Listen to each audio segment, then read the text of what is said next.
Mateo, ang henyo. Credit to the author. M1061-70. Ang mga pangalan po na nandito ay galing sa mga name generator. Kung meron man pagkakatulad sa mga pangalan ng tao o lugar at pangyayari, ito ay tunay na hindi sinasadya. Napuno ng gulat ang mga mata ni Loki. Ang lakas niya ay orihinal na pantay ang katapat kay Dojang, ang tsansa niyang manalo ay nasa 50 hanggang 50. Dahil natalo ni Chen Ao si Dojang, natural lang na matatalo rin niya si Loki. Hindi inaasahan ni Loki na ang lakas ng nasasakupan ni Mateo ay talagang nakakatakot. Matagal na tahimik si Loki, ngunit humakbang pa rin paarap at pinagsalikop ang mga kamay kay Mateo at sinabing, "Kapatid na G, sa pagkakataong ito. Maraming salamat sa show na ito." Nakangiting sabi ni Mateo, "Hindi kailangang maging magalang ang Panginoong Shu sa palasyo. Dahil ang Ice Flame Mystic Sovereign Ganoderma ang gantimpala, maituturing din tayong magaling." Bahagyang kumaibot ang mga sulok ng bibig ni Loki. Gumugol sila ni Zakai ng napakaraming lakas. Hindi niya inakalang sa huli ay makakabuti ito kay Mateo. Pero alam din niya na kung hindi dahil sa pagsali ng tatlong mababangges na general sa ilalim ni Mateo, maaaring bumagsak na siya sa oras na ito. Ngayon, direktang natalo ni Chen Ao si Dojang, at si Zakai ay tuluyang nakalaya. Biglang bumaliktad ang lakas ng magkabilang panig. Kahit na sumali na si Mateo sa Battle Royale, hindi niya naisip ang ganitong sitwasyon. Lumunok si Loki ng isang tabletang panggamot at bahagyang gumaling ang kanyang mga sugat. Tumingin sa Dojang na hindi kalayuan, sinabi niya ng may malamig na ngiti, "Dojang, kahit kalkulahin mo pa ang lahat malamang hindi mo naisip ang ganoong resulta, tama ba?"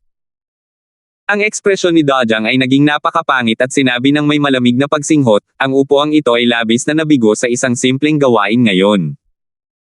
Pero kung gusto ninyong panatilihin ang upuang ito ng ganito lang, malamang na hindi rin ito magiging madali, hindi ba?" Sabi ni Loki, "Maiwan ka man o hindi, ang sama ng loob ng Heavenly Dawn Palace at ng Seven Absolute City ay naihasik na sa pagkakataong ito. Dalawang napakabanal na lupain ang magiging maglaban, isang matinding labanan sa pagitan ng isang dragon at isang tigre ang lubhang kailangan. Sa isang pagkakamali lamang, maaaring tuluyang mawasak ang isang grupo." Pero sa pagkakataong ito, tumingin si Mateo kay Dojang at sinabing may ngiti na hindi naman talaga isang ngiti, "Hindi kita mapipigilan, di ba? Holding, ayon sa pagkakaalam ko, mayroon ka pa ring final ultimate array formation na hindi mo pa nagagamit, di ba?" Nang sandaling lumabas ang mga salitang iyon, nagbago ang ekspresyon ng mukha ng lahat.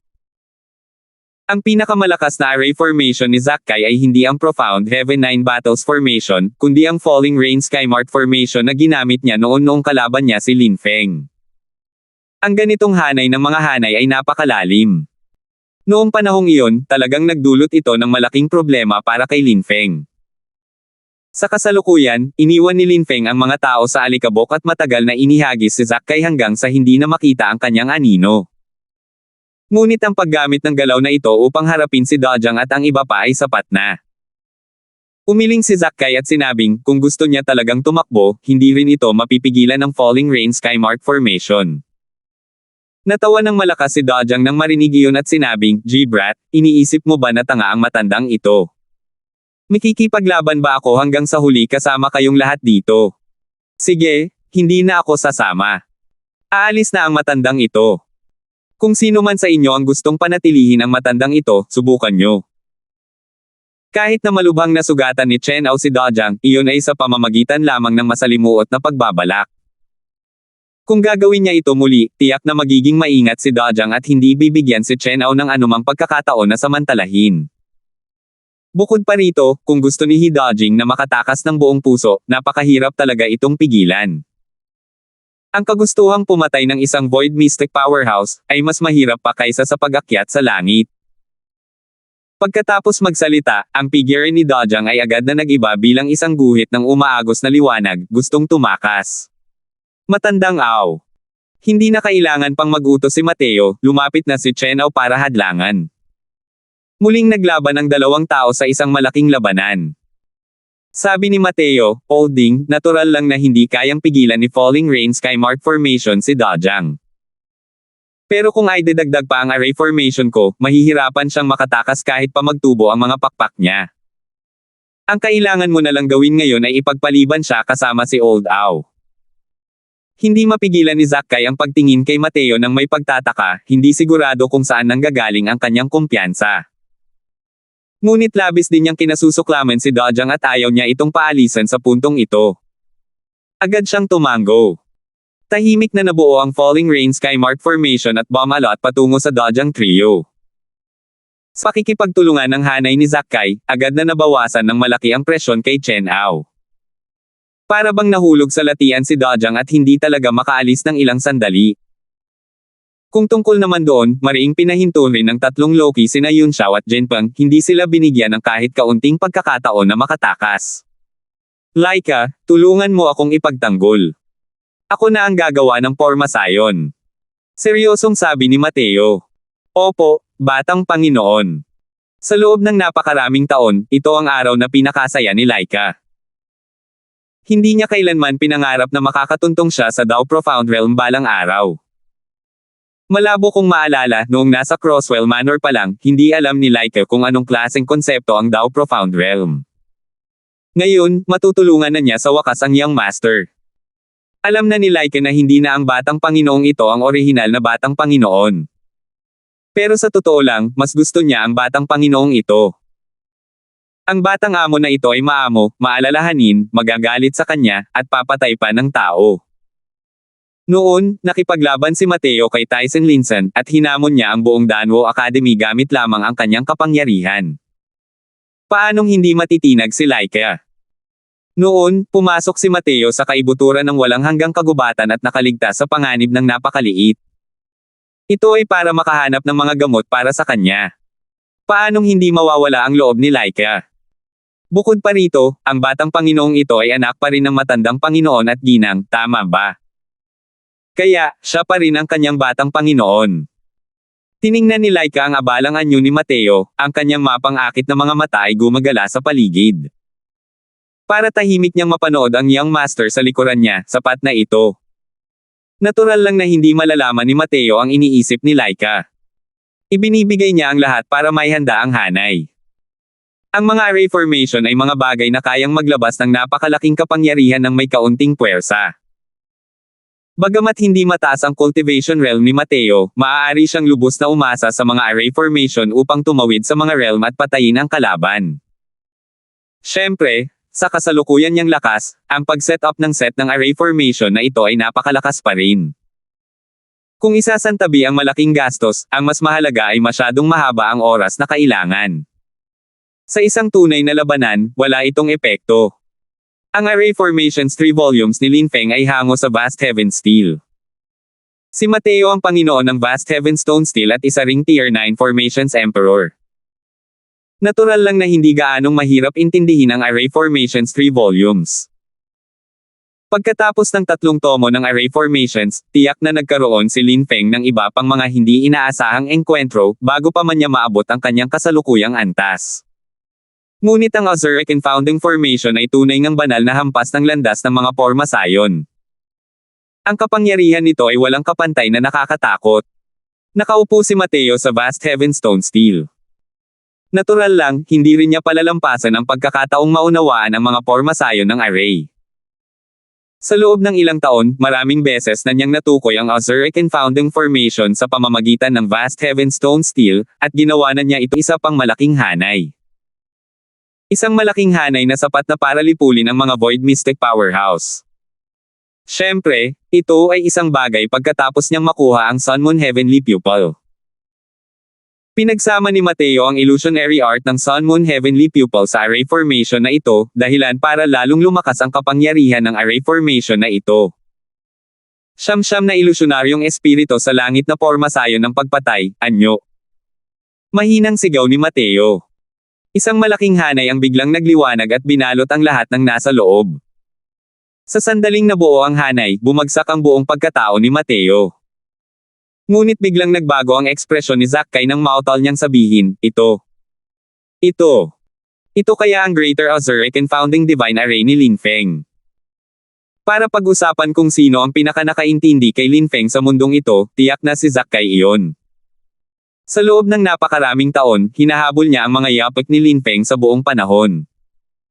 Bagamat lalong lumalayo ang pagitan ng dalawang tao, ang pananaliksik ni Zack kay tungkol kay Lin Feng ang pinakamasusi. Ang array formation na ito ay nagbigay sa kanya ng isang pamilyar na pakiramdam. Nakangiting sabi ni Mateo, ang array formation na ito ay ako mismo ang lumikha. Itinuturing na base sa kanyang Ozuric Confounding Formation, siguro.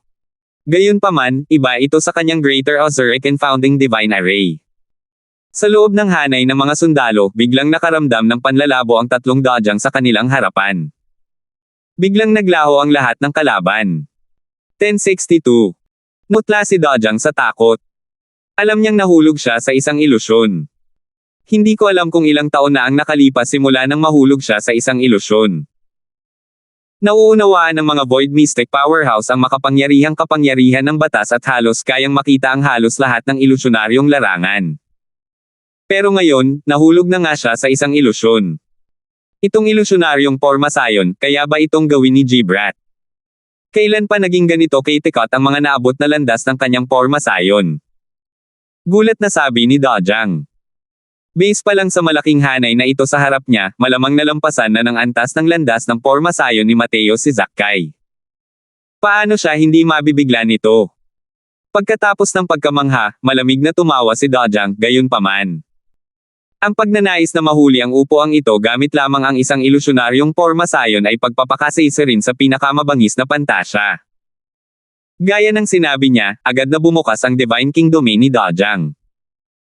Isang napakalaking Black Essence Energy Long Saber ang agad na naipon at nabuo.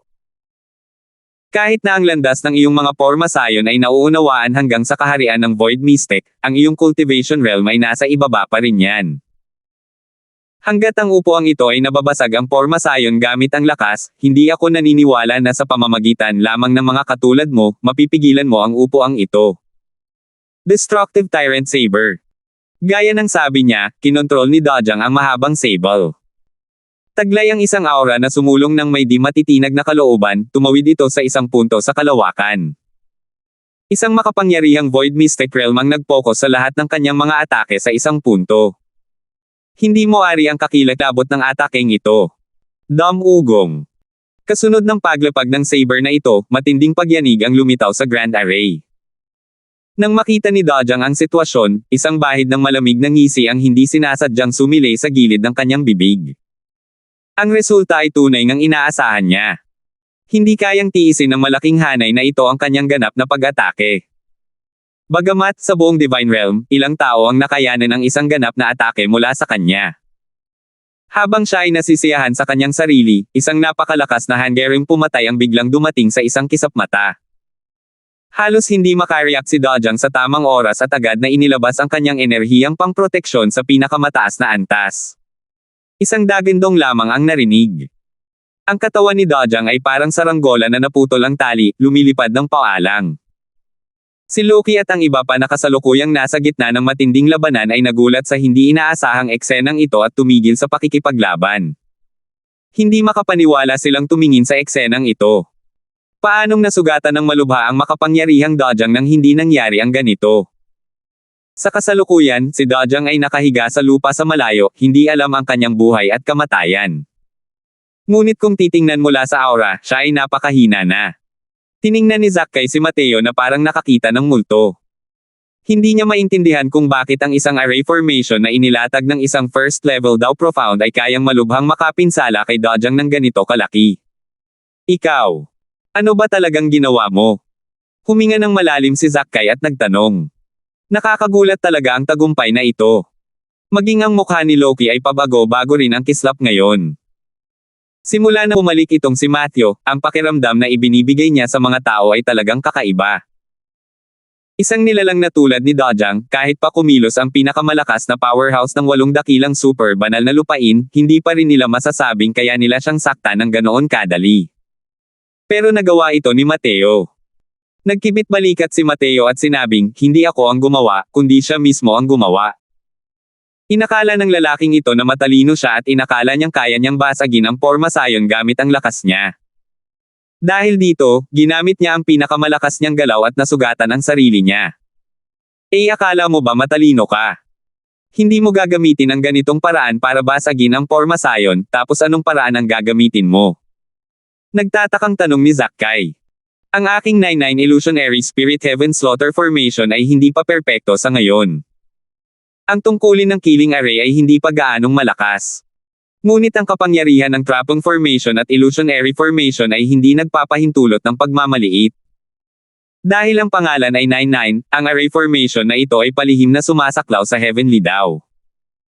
Ang 9 ay ang ugat, bilang wakas, bilang hangganan, ngunit bilang simula, na nagsisilbing ugnayan sa pagitan ng nakaraan at hinaharap. Bagamat malakas ang kanyang saber intent, ang kanyang array formation ay yin at yang na nagpupuno sa isa't isa sa simula pa lang. Kung saan ito lumalabas, doon ito bumabalik. Ginamit niya ang sarili niyang galaw para malubhang saktan ang kanyang sarili, sino ang maaaring sisihin. Sabi ni Mateo nang may bahagyang ngiti. Ang ngiti niya lang sa paningin ng ibang tao ay nagdulot ng lamig sa puso ng mga tao. Ang mga martial artist na sumisira ng mga pormasayon gamit ang kanilang lakas, itinutuon ang lahat ng kanilang lakas sa isang punto, ito ay pangkalahatang kaalaman. Gayunpaman, kumilos si Mateo sa kabaligtaran na paraan at ipinakilala ang ideya ng yin yang samsara sa array formation. Napakadaling malinlang ng mga martial artist nang hindi nauunawaan ang kwento sa loob. Ang ganitong kalalim na pormasayo ng array ay isa pa ring semi-finished product. Kapag naperpekto na niya ito, gaano kaya ito kitikot? Sa totoo lang, walang sinabi si Mateo. Sa lakas ni Dojang, hanggat hindi niya tinitipon ang lahat ng kanyang lakas at nakatuon sa isang punto, kundi ginagamit ang larangan ng mga talam upang bawasan ang hanay ng mga kalaban, ang hanay na ito ay hindi rin magtatagal. Tutal, ang cultivation realm ni Mateo ay nakalagay doon at hindi pa niya kayang gamitin ang kahinaan ng 99 Illusionary Spirit Heaven Slaughter Formation. Pero tinansya ni Mateo na tiyak na may mga naunang ideya si Dojang na matatag na nakaugat, na hanggat itinutuon niya ang kanyang lakas sa isang punto, masisira niya ang hanay ng mga sundalo. Totoo nga, si Dojang ay lubos na nakikipagtulungan. Ngunit si Mateo ay puno rin ng pabago-bagong emosyon. Ang Vast Heaven Steel ay tunay ngang nakakatakot. Ang 99 Illusionary Spirit Heaven Slaughter Formation na ito, hanggat naaabot ng kanyang cultivation realm, tiyak na isa itong pangunahing kagamitan sa pagpatay. Sa oras na iyon, ang kahinaan ng pagkakabuo ng array na hindi sapat ang katatagan ay mawawala rin. Tumingin si Mateo sa dalawang yunsiaw ng may ngiti na hindi naman talaga isang ngiti at sinabing, kayong dalawa lang ba ang gumagawa nito? O pinagsasama-sama ninyo ang lahat? Matagal nang namangha sina Yunxiao at Jinpeng sa mga pamamaraan ni Mateo. Ang isang taong kasing lakas ni Dojang ay talagang nalito sa ganoong paraan. Matthew, wala akong sama ng loob o puot sa iyo. Bakit mo ako kinakagat at hindi binibitawan? Hanggat hinahayaan mo akong umalis, mabubure ang sama ng loob natin. Ako, si Yunxiao, ay maaaring sumumpa na hindi na ako muling hahanap ng gulo sa iyo mula ngayon. Seryosong sabi ni Yunxiao. Ngumiti si Mateo at sinabing, walang sama ng loob o puot. Kung isasantabi mo na muntik nang mawala ng buhay si Brother Kwang sa mga kamay mo, simula nang pumasok ka sa Immemorial Medicine Garden, palihim ka nang nakasunod sa amin. Kung may pagkakataon, huwag mong sabihin sa akin na hindi mo ako gagalawin. Hindi mo lang talaga naranasan ang pagkakataong ito. Ang ekspresyon ni Yunxiao ay walang kapantay na pangit, at sinabi niya sa isang seryosong boses, kung gayon ano ang kailangan mo. Malamig na sinabi ni Mateo, ilabas mo ang dantian mo, at ililigtas kita sa kamatayan. Nandilim ang mukha ni Yunxiao, at sinabi niya, ikaw. Ayaw mo. Kung ganoon, wala nang dapat pag-usapan. Chen Ao, gawin mo. Utos ni Mateo nang walang pag-aalinlangan. Kulang ang lakas ni Chen Ao para harapin si Dojang, ngunit para kay Yunxiao, sapat na iyon. Naglaban ang dalawang tao. Napilitan ni Chen Ao si Yunxiao na matarante sa loob ng ilang round. Nang makita ni Jinpeng ang eksenang ito, lalong naging pangit ang kanyang ekspresyon. Sa kasalukuyan, ang lakas ng magkabilang panig ay hindi pantay. Napakalaki ng agwat. Swoosh! Hindi na napigilan ni Jinpeng at tumalikod upang tumakas. Matagal na siyang pinagmamasdan ni Loki. Paano niya ito mabibigyan ng pagkakataong makatakas? Si Loki ay, sa anumang paraan, ay isang eksperto na kapantay ni Dojang. Bagamat malubhang nasugatan sa sandaling iyon, marami pa ring natitirang paraan para harapin si Jinpeng. Hindi nagtagal, lumitaw na ang mga senyales ng pagkatalo ng dalawang tao. Taikang, patayin mo si Dojang. Hindi maganda ang lalaking ito. Malaking kapahamakan din ang pag-iwan sa kanya. Utos ni Mateo. Akmang kikilos na si Tucker nang dumating ang ilang figure na may kasamang sigaw. Sunod-sunod na liwanag ng espada ang sumugod kina Chen Ao at Loki. Masyadong mabangis at mabilis ang liwanag ng espadang ito. Kahit si Chen Ao ay walang ibang nagawa kundi iwasan muna ang talam. Nang makita ang pagdating, lumungkot ang mukha ni Mateo. Ang dumating ay walang iba kundi si Mancho. Ang paglitaw ng Mancho sa oras na ito ay hindi isang magandang senyales. Sa tabi ni Mancho ay isang taong nakaitim. Nang makita ni Mateo ang taong nakaitim na ito, hindi sinasadyang nagkunot ang kanyang mga kilay. 1063. Ang taong nakaitim sa tabi ni Mancho ay nagbigay kay Mateo ng isang pamilyar na pakiramdam. Pero hindi rin niya ito maalala kahit sandali, kung saan niya nga ba nakita ang taong nakaitim na ito dati. Itinago ng taong nakaitim ang kanyang buong katawan. Ang kanyang banal na pandama ay ganap ding natatakpan, hindi niya makita ang kanyang tunay na kalikasan. Ngunit pakiramdam ni Mateo ay tila nakita na niya ito sa kung saan dati. Parehong nagtamo ng matinding pagkatalo ang Seven Absolute City at Heavenly Dawn Palace. Ang resultang ito ang pinakamabuti. Ngayon, narito ang upuang ito upang linisin ang sambahayan. Dapat ay walang sino man ang may pagtutol, tama ba? Dumaan ang tingin ni Mancho sa mga mukha ng lahat at sa wakas ay napunta kay Mateo. Nang nasa pasukan na ng Immemorial Medicine Garden, ang iba't ibang pangunahing puwersa ay nagpipigil sa isa't isa. Hindi rin naging madali para kay Mancho na kumilos. Pero ngayon, nagkataong napadpad siya sa Seven Absolute City at Heavenly Dawn Palace, kung saan malubhang nasugatan ang mga Peak Void Mystic Powerhouse ng dalawang dakilang puwersa. Isa itong magandang pagkakataon. Nang makita ito ni Jinpeng, hindi niya napigil ang matuwa nang sabihin niya, walang pagtutol, walang pagtutol. Hallmaster Son, huwag kang mag-atubiling kumilos. Matagal na akong naiinis sa baliw na ito. Sana magtagumpay si Hallmaster Son. Aalis muna itong si Yates. Pagkatapos magsalita, gumalaw ang figure ni Jinpeng at agad na naglaho sa paningin ng lahat. Likas na ayaw itong tanggapin ni Tucker at Lander. Ngunit ang aura ni Mancho ay nakakulong sa kanila mula sa malayo, kaya hindi sila nang ahas na kumilos ng padalos-dalos ng walang maingat na pagsasaalang-alang. Si Mancho ay isang nilalang nakapantay ni Dojang at Loki. Ang kanyang lakas ay hindi maarok. Higit sa lahat, ang kanilang panig ay nakaranas lamang ng isang matinding labanan, habang si Mancho ay nasa maayos na kalagayan, halos walang anumang natatalo. Nang makita ni Yun Xiao na umalis si Jinpeng at hindi ito pinigilan ni Mancho, hindi niya maiwasang matuwa ng husto. Agad siyang nagpaalam. Pagdating sa tabi ni Dojang na may dalang kislap, binuhat niya ito at naglaho. Hindi naman sa gusto niyang iligtas si Dojang, pero sumumpa na siya. Kaya wala na siyang ibang magawa kundi iligtas ito. Sa loob ng Immemorial Medicine Garden na ito, si Yun Xiao ay katumbas ng isang miyembro ng Seven Absolute City. Kasalukuyan niyang hinihiling na sana ay makaalis na siya agad sa Immemorial Medicine Garden na ito. Ayaw na niyang masangkot sa malabong katubigan na ito. Pagkatapos umalis ng tatlong tao, tumingin si Mancho kay Loki at malamig na sinabi, hindi aalis ang Panginoong Shu sa palasyo, hindi ba't gusto mong maging kaaway ang aking Medicine King Hall? Ito ang usapin ng pamilya ng aking Medicine King Hall. Sana'y hindi makialam si Lord Shu sa palasyo. Ilang beses na nagbago ang ekspresyon ni Loki at sa wakas ay bumantong hininga at sinabi kay Mateo, Young Master Lawson, hindi naman sa ayaw tumulong ng Shu na ito, pero wala talaga akong magagawa. Pagkatapos magsalita, sinenyasan niya si Zackay ng isang sulyap. Umalis na ang dalawang tao ng mag-isa. Sa isang kisap mata, isang malaking grupo ng mga tao na lamang ang natira kasama ang grupo ni Mateo. Bahagyang nanliit ang mga mata ni Mancho. Tumingin kay Mateo at sinabi, ibigay mo ang Medicine God Soul Cannon at ang banal na artifact. Ang upuang ito ay kayang magbigay sa iyo ng mabilis at walang sakit na kamatayan. Tumingin si Mateo kay Mancho at ngumiti. Hindi mo ba iniisip na ang pakikipag-usap sa akin gamit ang ganitong kalokohan ay pagsasayang lang ng oras? Sige na. Nalungkot ang mukha ni Mancho, at sinabi niya, ang pagtanggi sa isang toast para lang uminom ay magdulot ng pagkatalo.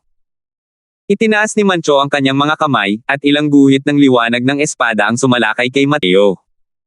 Nanlamig ang ekspresyon ni Chen Ao.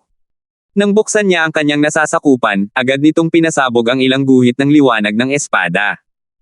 Dumaan lang si Chen Ao sa isang malaking labanan. Sa kasalukuyan, hindi rin maliit ang kanyang ginastos. Tila medyo mahirap ang pakikitungo kay Mancho. Ginoo, iwan mo na ang lalaking ito kay matandang Ao para asikasuhin ito. Ikaw muna ang umalis. Malamig na sabi ni Chen Ao. Sina Tucker at Lander ay natural na ayaw ding magpakita ng kahinaan. Lumapit ang dalawa kasama si Chen Ao at bumuo ng isang pormasayo ng labanan sa Tatsulok. Matandang Ao, napakalaki ng nagastos mo kanina. Tutulungan ka namin. Sabi ni Tucker. Tumanggaw si Chen Ao at hindi rin nagpakita ng pagmamayabang.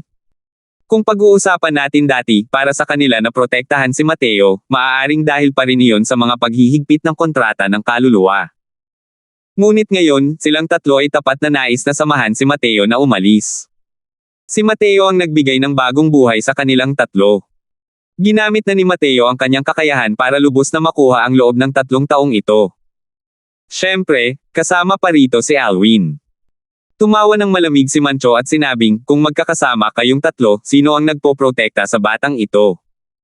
Brazen, patayin mo ang batang iyan para sa akin. Matagal nang nakakulong ang aura ni Brazen kay Mateo mula sa malayo. Imposibleng bigyan siya ng pagkakataong makatakas.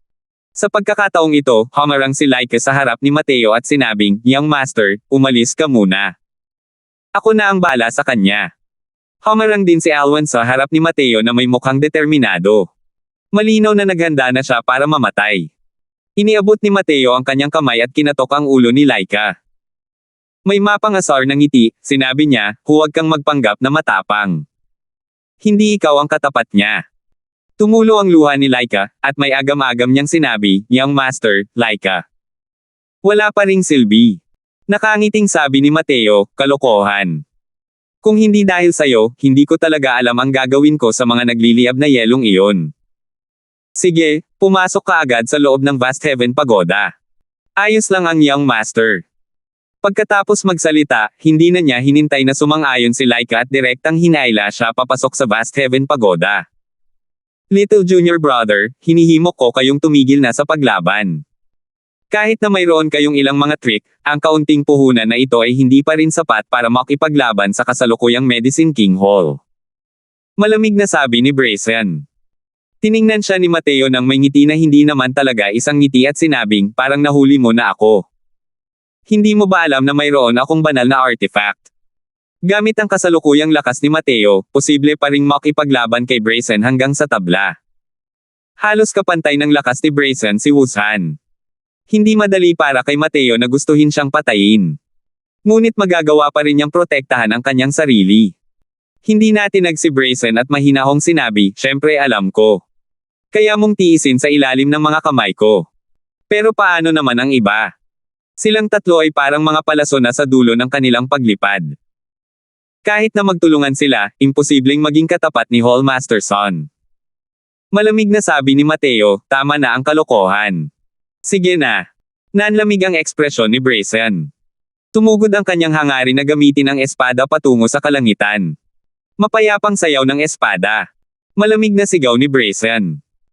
Nanginginig ang mahabang espada, at ang hindi mabilang na liwanag ng espada ay agad na gumala sa pagitan ng langit at lupa, at tumusok patungo kay Mateo. Tumawa ng malamig si Mateo, at biglang nawala ang kanyang anyo sa paningin. Walang nataman ang ulan na bumabalot sa kalangitan. Ang pagnanais na mapalapit kay Mateo ng walang Divine King Domain ay mas mahirap pa kaysa sa pag-akyat sa kalangitan. Nagbago ang ekspresyon ng mukha ni Brazen. Matagal na niyang alam na mayroon si Mateo ng ganitong panlilinlang sa pagsasama ng langit at lupa. Ngunit matapos niya itong maranasan mismo, naramdaman pa rin niya na medyo pantasya ito. Kilalang kilala siya ng nakababatang kapatid na si Brazen. Isa lamang siyang panatiko na buong pusong nakatuon sa alchemy na daw. Paano nga ba niya naabot ang ganoong kakilakilabot na hangganan sa mundo ng puso pagkatapos ng 20 taon na hindi nakakakita? Little Junior Brother, posible kayang plano mong magtago ng ganito? O talagang plano mong iwanan ang mga tauhan mo at umalis ng mag-isa? Itinabi ni Brayson ang kanyang espada at malamig na sinabi. Si Brayson ay namuhay kasama si Matthew sa loob ng ilang daang taon at natural lamang na naunawaan niya ng mabuti ang karakter nito.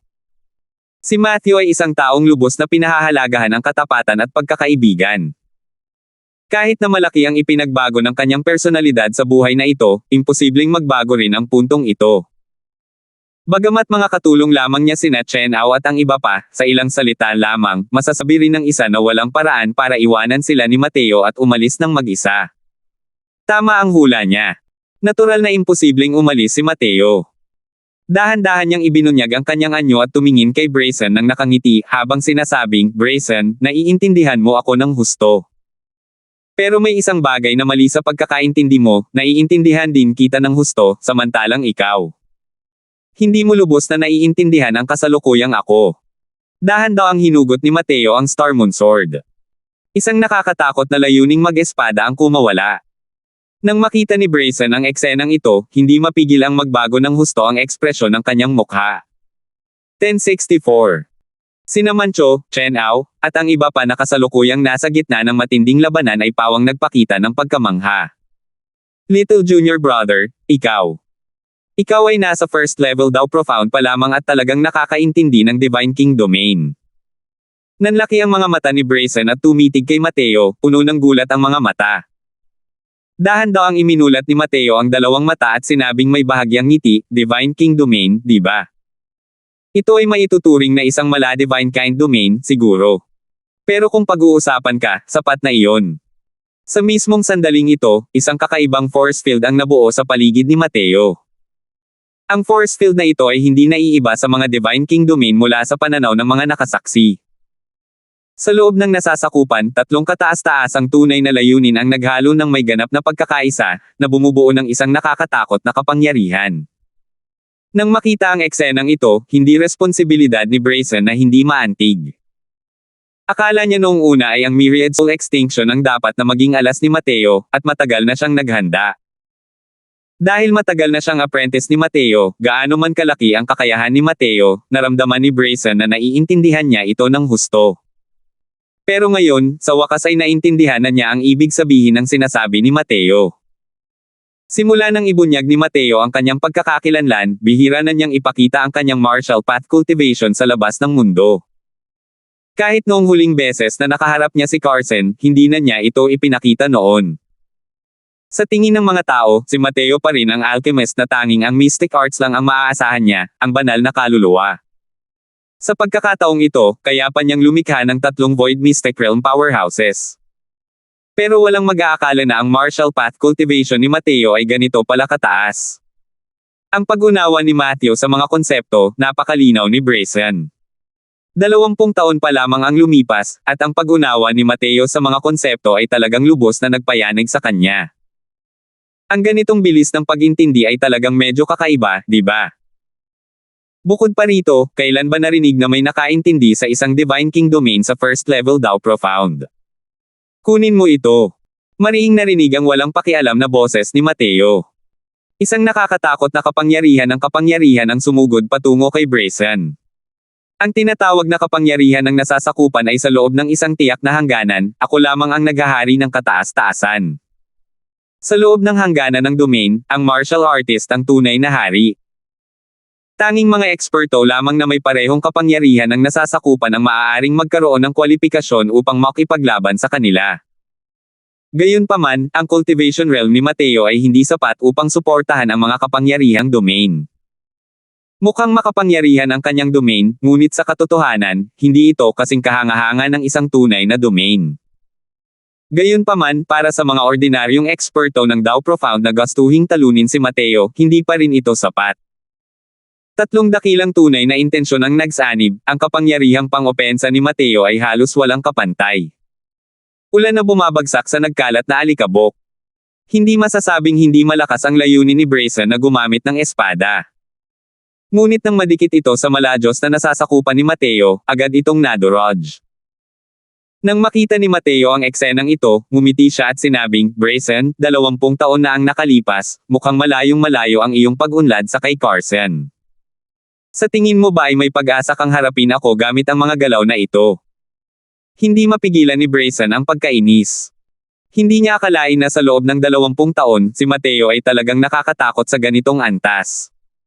Kalimutan mo na yan, dahil wala ka nang maisip na bago, tanggapin mo na itong hakbang ko. Walang hanggang espada ng buhay kamatayan.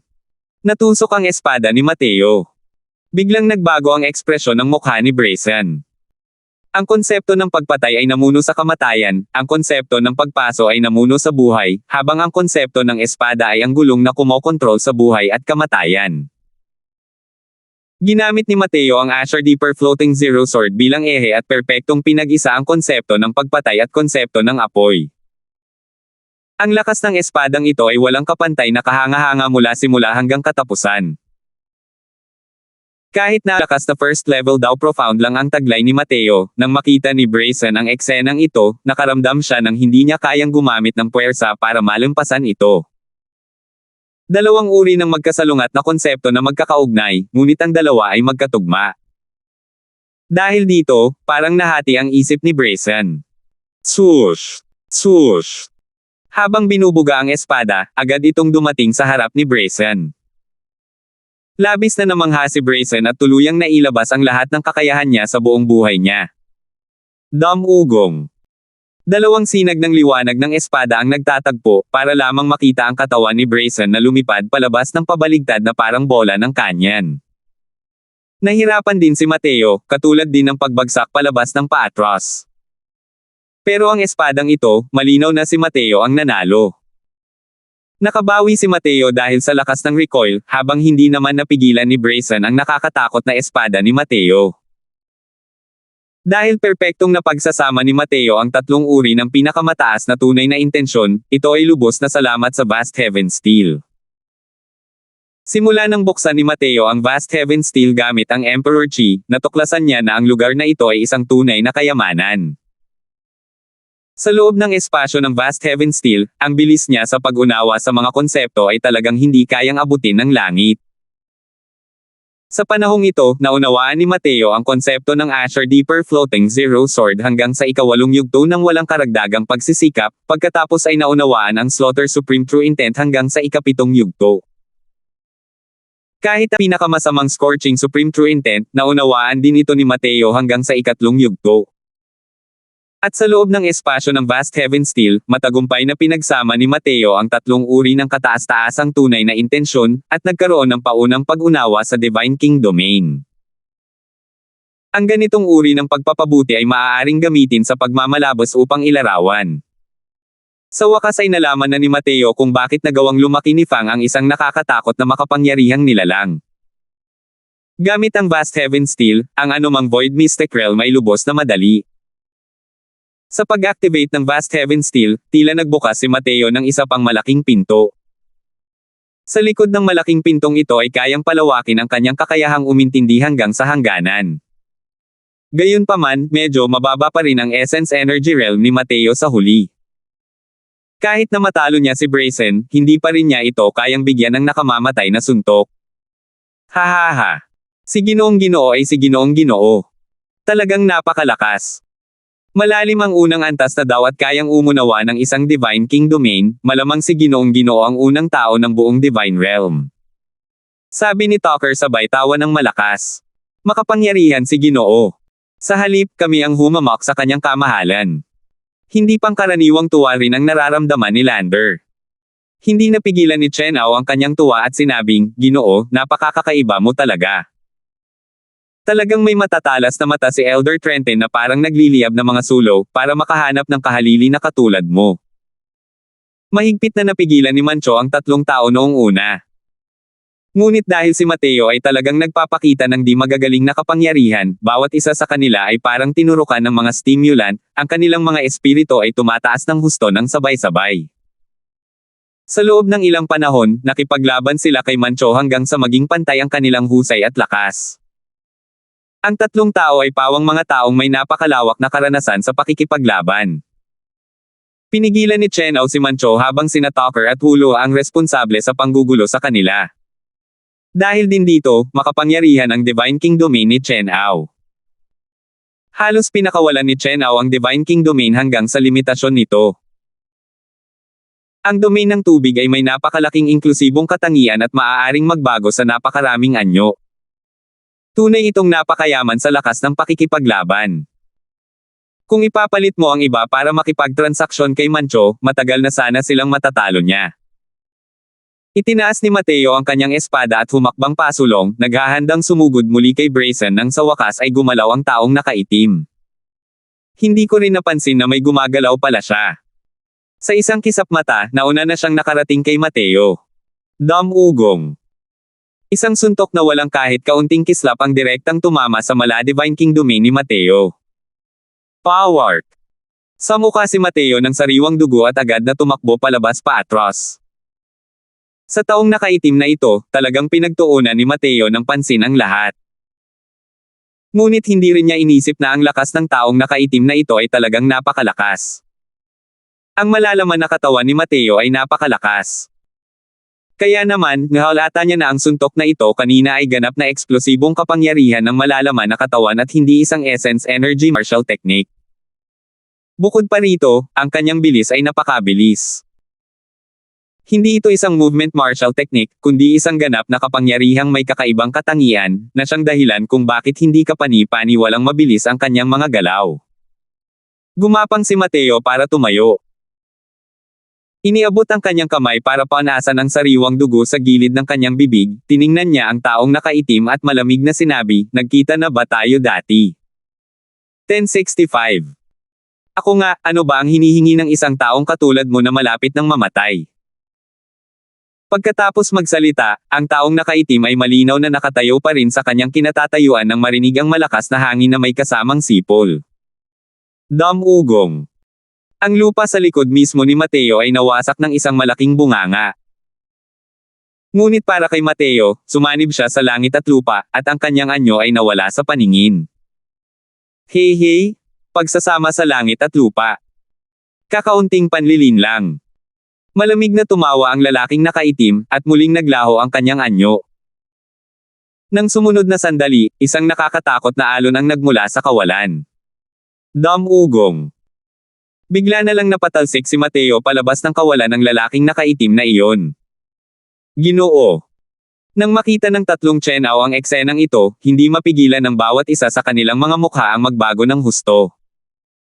Tumawa ng malamig si Mancho at sinabing, "Kayo na muna ang bahala sa inyong mga sarili."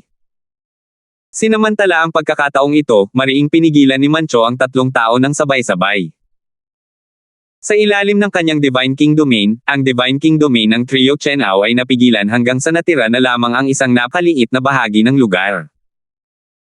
Sa loob ng ilang panahon, ang tatlong tao ay napapaligiran ng mga panganib, lalo na sina Tucker at Lander. Ang kanilang mga nasasakupan ng banal na hari ay halos napigilan na sa limitasyon. Ang kanilang mga katawan ay nagtamo rin ng matinding pinsala. Kung ikukumpara sa isang makapangyarihang tulad ni Mancho, silang dalawa ay masyadong mahina pa rin. Hindi pa nakakatayo si Mateo nang biglang dumating muli sa kanyang harapan ang lalaking nakaitim. Nagulat si Mateo sa loob-loob niya at ipinakitang muli siyang nagsasama sa langit at lupa. Malamig na tumawa ang taong nakaitim at binasag si Mateo palabas ng kawalan sa pangalawang pagkakataon. Masyadong mababaw ang pagkaunawa mo sa heavenly daw. Ang antas ng pagsasama sa langit at lupa ay wala ni Katie Ting na banta sa akin. Walang pakialam na sabi ng taong nakaitim. Sa ilang suntok na ito, halos maduraj ang katawan ni Mateo. Kung hindi dahil sa malakas niyang katawan, malamang ay napatay na siya sa oras na ito. Hindi inaasahang napakalakas ng lakas ng taong nakaitim.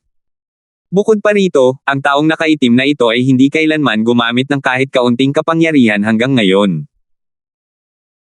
Umasa lamang sa lakas ng kanyang malalaman na katawan, tinalo niya si Mateo hanggang sa wala na itong kahit kaunting lakas para gumanti. Pero hindi nagduda si Mateo na ang kanyang pagkaunawa sa heavenly daw ay talagang higit pa sa kanyang sarili. Kung hindi, imposibleng maresolba niya ang kanyang pagsasama sa langit at lupang galaw.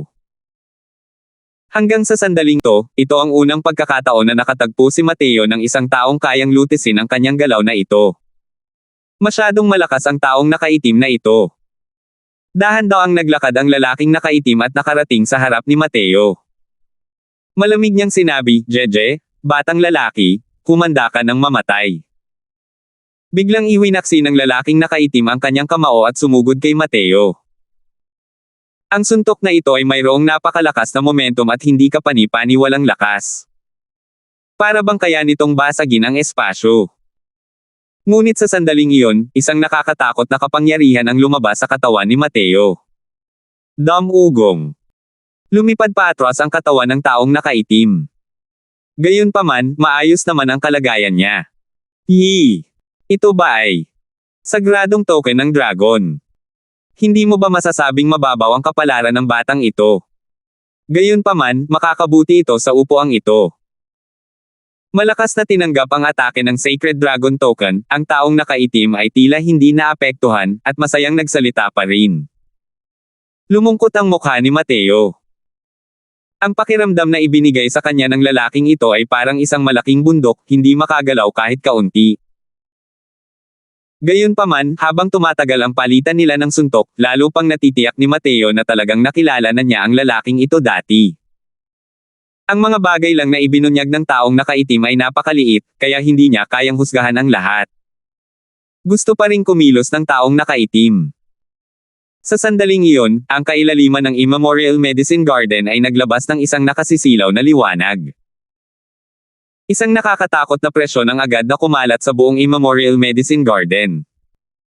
Umugang, umungol, umungol. Umalangaw-ngaw sa lahat ng dako ang mga ungol ng mga halimaw na iyon, na para bang takot na takot sila, at naghahabol-habol na lumipad. Plano lang ni Mateo na makipaglaban ng malakas sa lalaking nakaitim. Hindi niya inakalang naka-atres pala ang lalaking nakaitim na ito. Hey, bata, isipin mo ang sarili mo na maswerte ka. Ako muna ang bahala sa mga dapat gawin. Mamaya, babalik ako at babawiin ang buhay mo. Mancho, aalis na tayo. Pagkatapos magsalita, ang figure ng taong nakaitim ay agad na naglaho sa harap ni Mateo at mabilis na tumakbo patungo sa kailaliman ng Immemorial Medicine Garden. Naitaboy din ni Mancho ang tatlong tao sa isang galaw lamang at kasama si Brazen, sinundan ng taong nakaitim at naglaho sa paningin ng lahat.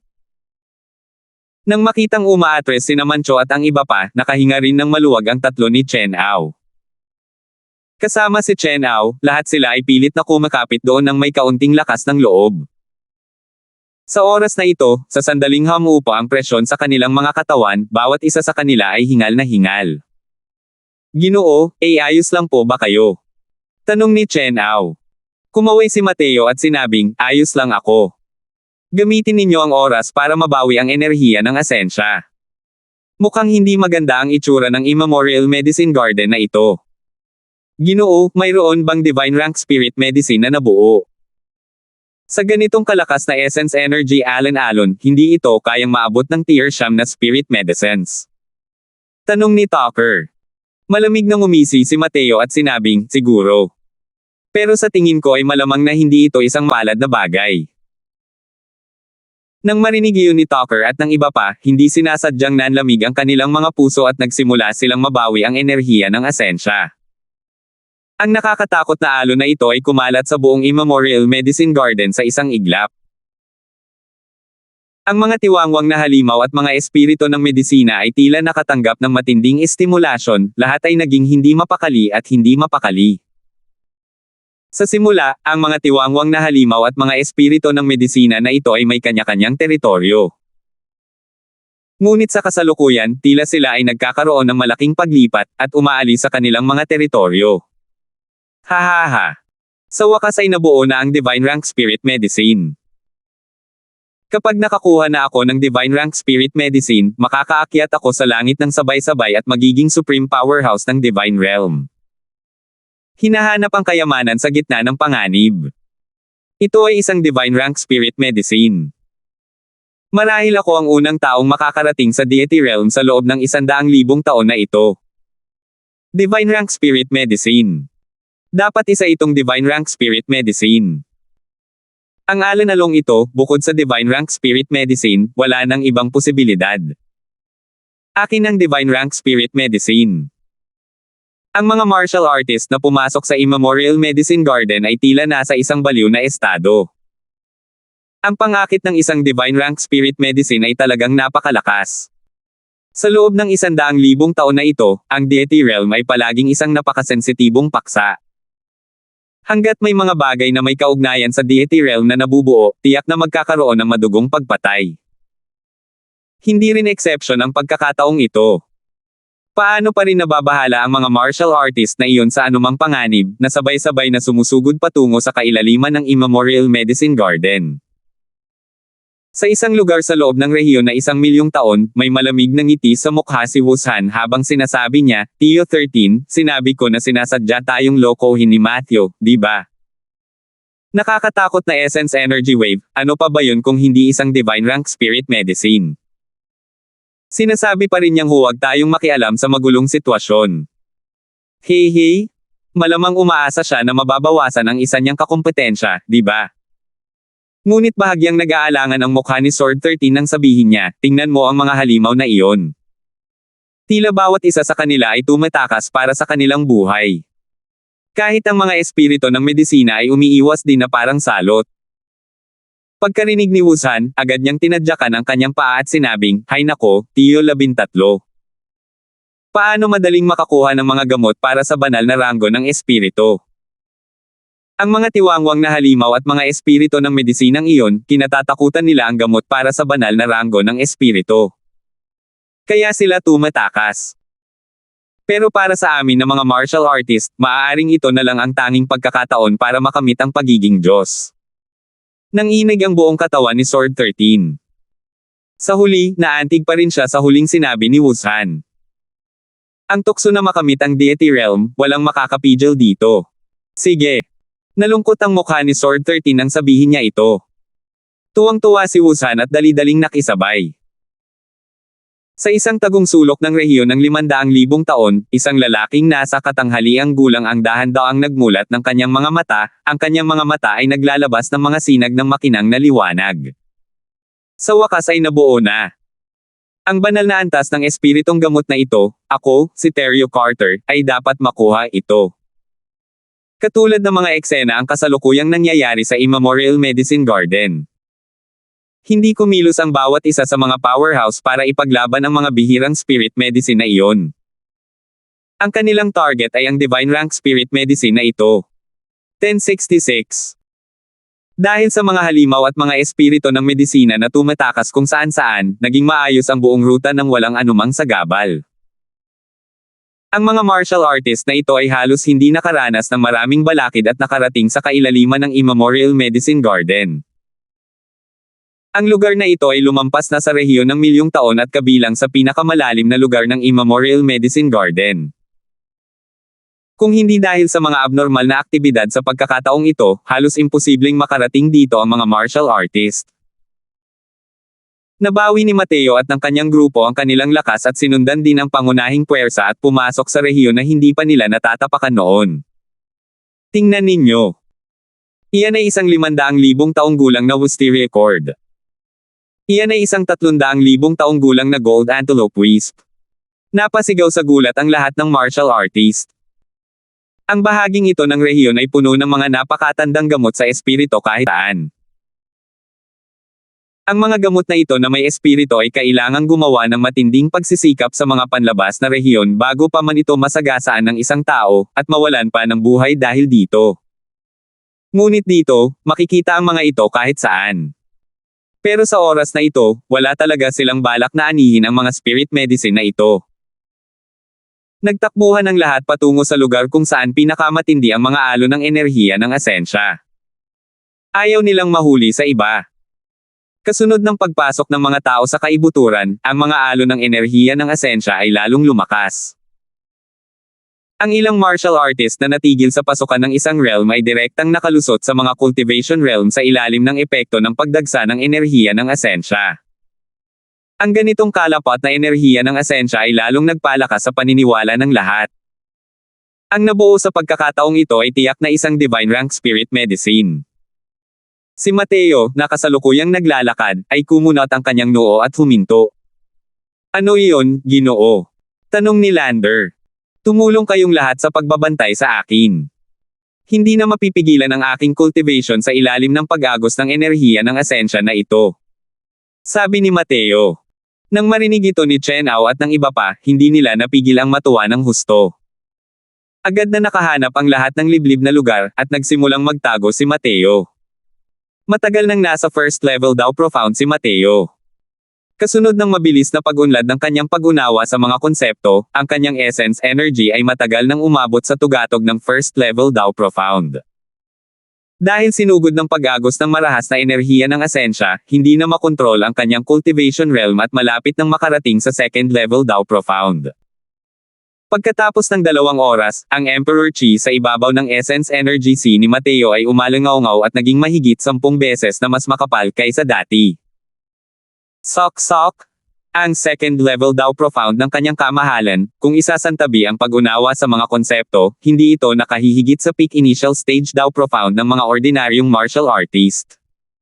Madamdaming buntong hininga ni Tucker. Tumango sina Chen Ao at ang iba pa, malalim din ang nararamdaman. Ang Emperor Qi nang makalusot si Mateo ay walang kapantay na karahasan. Ang mga ordinary third level daw profounds ay talagang hindi kasing tatag ni Mateo. Daw profound realm, isang mundo. Napakalaki ng pagkakaiba sa pagitan ng bawat minor realm. Kahit na ang mga ordinaryong martial artist ay nag-cultivate ng ilang daang taon, maaaring hindi rin nila kayang makalusot sa isang maliit na kaharian. Pero umiling si Mateo at sinabing, ang paraan ng paglilinang na ibinigay sa akin ng spirit bristle na iyon ay malamang na nasa itaas lamang ang kalahati. Kung tama ang aking mga haka-haka, ang paraan ng paglilinang sa ibaba ay maaaring nakasulat na may mga banal na inscription. Doon nakasalalay ang sukdulang kahusayan. Habang nalilinang ni Mateo ang Spirit Bristle 9 niyang Divine Art, mas lalo niyang nararamdaman na ito ay malawak at malalim. Sa kasalukuyan, narating na niya ang Dao Profound Realm, ngunit pakiramdam ni Mateo ay hindi pa ito kumpleto. Ayon sa alamat, ang itaas na bahagi ng Spirit Bristle 9 niyang Divine Art ay nakuha lamang noon ng Spirit Bristle 9 niyang Divine Art. Malamang na hindi totoo ang chismis na ito. Mula nang maunawaan niya ang Medicine God Soul Canon, mas lalo pa niyang naunawaan ang mga batas ng Divine Dao. Nang ahas siyang kumpirmahin na kung ang itaas na bahagi lamang ang makukuha ng Spirit Bristle Divine King, walang paraan para makamit ang ganoong kakila-kilabot na mga nagawa. Hindi alam ng tatlong Chen Ao kung anong uri ng pag-iral ang Spirit Bristle Divine King. Ngunit malinaw na malinaw kay Alwin. Nang marinig ang mga salita ni Mateo, nanlaki ang mga mata ni Alwin at sinabing, ang nililinang ni Malord ay ang Spirit Bristle 9 niyang Divine Art ba? Nakangiting sabi ni Mateo, noon, tinulungan ko ang lalaking iyon na pinuhin ang isang mystic grade medicinal pill. Ginamit niya ang cultivation method na ito bilang kabayaran at ibinigay ito sa akin. Muntik nang lumuwa ang mga mata ni Alwin. Gamit ang Spirit Bristle 9 niyang Divine Art bilang gantimpala, napakalakas ng medicinal pill na iyon, kung gagamitin mo lang ang likod mo para mag-isip, malalaman mo rin. Alwin, napakagaling ba talaga ng Spirit Bristle Divine King na yan? Tanong ni Tucker, hindi kumbinsido. Nang siya ay sumikat, ang reputasyon ng Spirit Bristle Divine King ay hindi pa rin alam. Kaya naman, hindi pa niya naririnig ang tungkol sa dakilang reputasyon ng Spirit Bristle Divine King noon. Hindi ka panipaniwala. Ang pamamaraang ito ng paglilinang na nililinang ng Ginoo ay kilala bilang pangalawang pamamaraan ng paglilinang sa Divine Realm. Ito ang pangunahing pamamaraan ng paglilinang ng Spirit Bristle Divine King, na nasa pangalawa sa 10 dakilang Divine King. Sasabihin mo ba nakahanga-hanga ito o hindi? Bulalas ni Alwin, may paghanga. 10 dakilang banal na hari. Kahanga-hanga ba? Mapanghamak na sabi ni Chen Ao. Pero tumango si Mateo sa pagkakataong ito at sinabing, ang mga tulad ni Mancho ay talagang hindi sapat para tingnan sa harap ng 10 dakilang banal na hari. Kung kailangan ko talagang gumawa ng paghahambing, sa palagay ko ang lakas ni Senior Trenton ay dapat nakapantay nila. Napakalakas. Dahil dito, nakumbinsi si Chen Ao. Tumanggi si Chen Ao na sumuko kan-inuman sa buhay na ito at tanging si Trenton lamang ang nakumbinsi niya. Alam niya na kahit kilala siya bilang numero 1 powerhouse ng Dragon Clan, napakalaki pa rin ang pagkakaiba sa lakas ni Trenton. Tumango si Mateo at sinabing, hindi ang lakas ni Senior Trenton noong nasa Dragon Clan, kundi ang lakas niya pagkatapos niyang makilala si Senior Fang. Nako! Mukhang kailangan kong mag-isip ng paraan para makuha ang ibabang bahagi ng cultivation method. Sa kanyang nakaraang buhay, walang pakialam si Mateo sa mga pamamaraan ng cultivation. Kahit na natanggap niya ang Spirit Bristle 9 niyang Divine Art, hindi niya ito naisip na cultivatehin noon. Pero sa pagkakataong ito, labis na hinangad ni Mateo ang mga pamamaraan ng paglilinang. Lalo na matapos masaksihan ang kapangyarihan ng Medicine God Soul Cannon, mas lalong nauhaw si Mateo sa ibabang bahagi ng Spirit Bristle 9 niyang Divine Art. Tingnan ninyo. Iyan. Iyan ay isang Dao Spirit Tree. Talagang isa itong Dao Spirit Tree. Hindi ko inakalang sa loob ng Immemorial Medicine Garden na ito ay mayroon palang Dao Spirit Tree ng mga alamat. Ang Dao Spirit Tree ay isang banal na puno. Ayon sa alamat, ang Dao Spirit Tree ay namumulaklak kada 500,000 taon, namumunga kada 500,000 taon, at nahihinog lamang pagkatapos ng isa pang 500,000 taon. Ang Dao Spirit Fruit, pagkatapos mahinog, sinasabing hanggat kinakain ito ng isang tao, mapapatunayan niya ang kanyang Dao at makakamit ang pagiging Diyos. Parang may bunga sa puno. Maaari ba itong Dao Spirit Fruit ng mga alamat? Sa sandaling lumabas ang mga salitang ito, agad na naging hindi maganda ang atmosfera. Isang Dao Spirit Fruit na kayang agad na patunayan ang Dao ng isang tao at maging isang Diyos. Ang toksong ito, sa panahon kung saan ang isang tao ay hindi kayang maging isang Diyos, ay walang sino man ang makakapigil dito. Pinigilan ng lahat ang kanilang paghinga, ang mga matang nakatingin sa Dao Spirit Fruit nang hindi man lang kumukurap. Swoosh! Swoosh! Swoosh!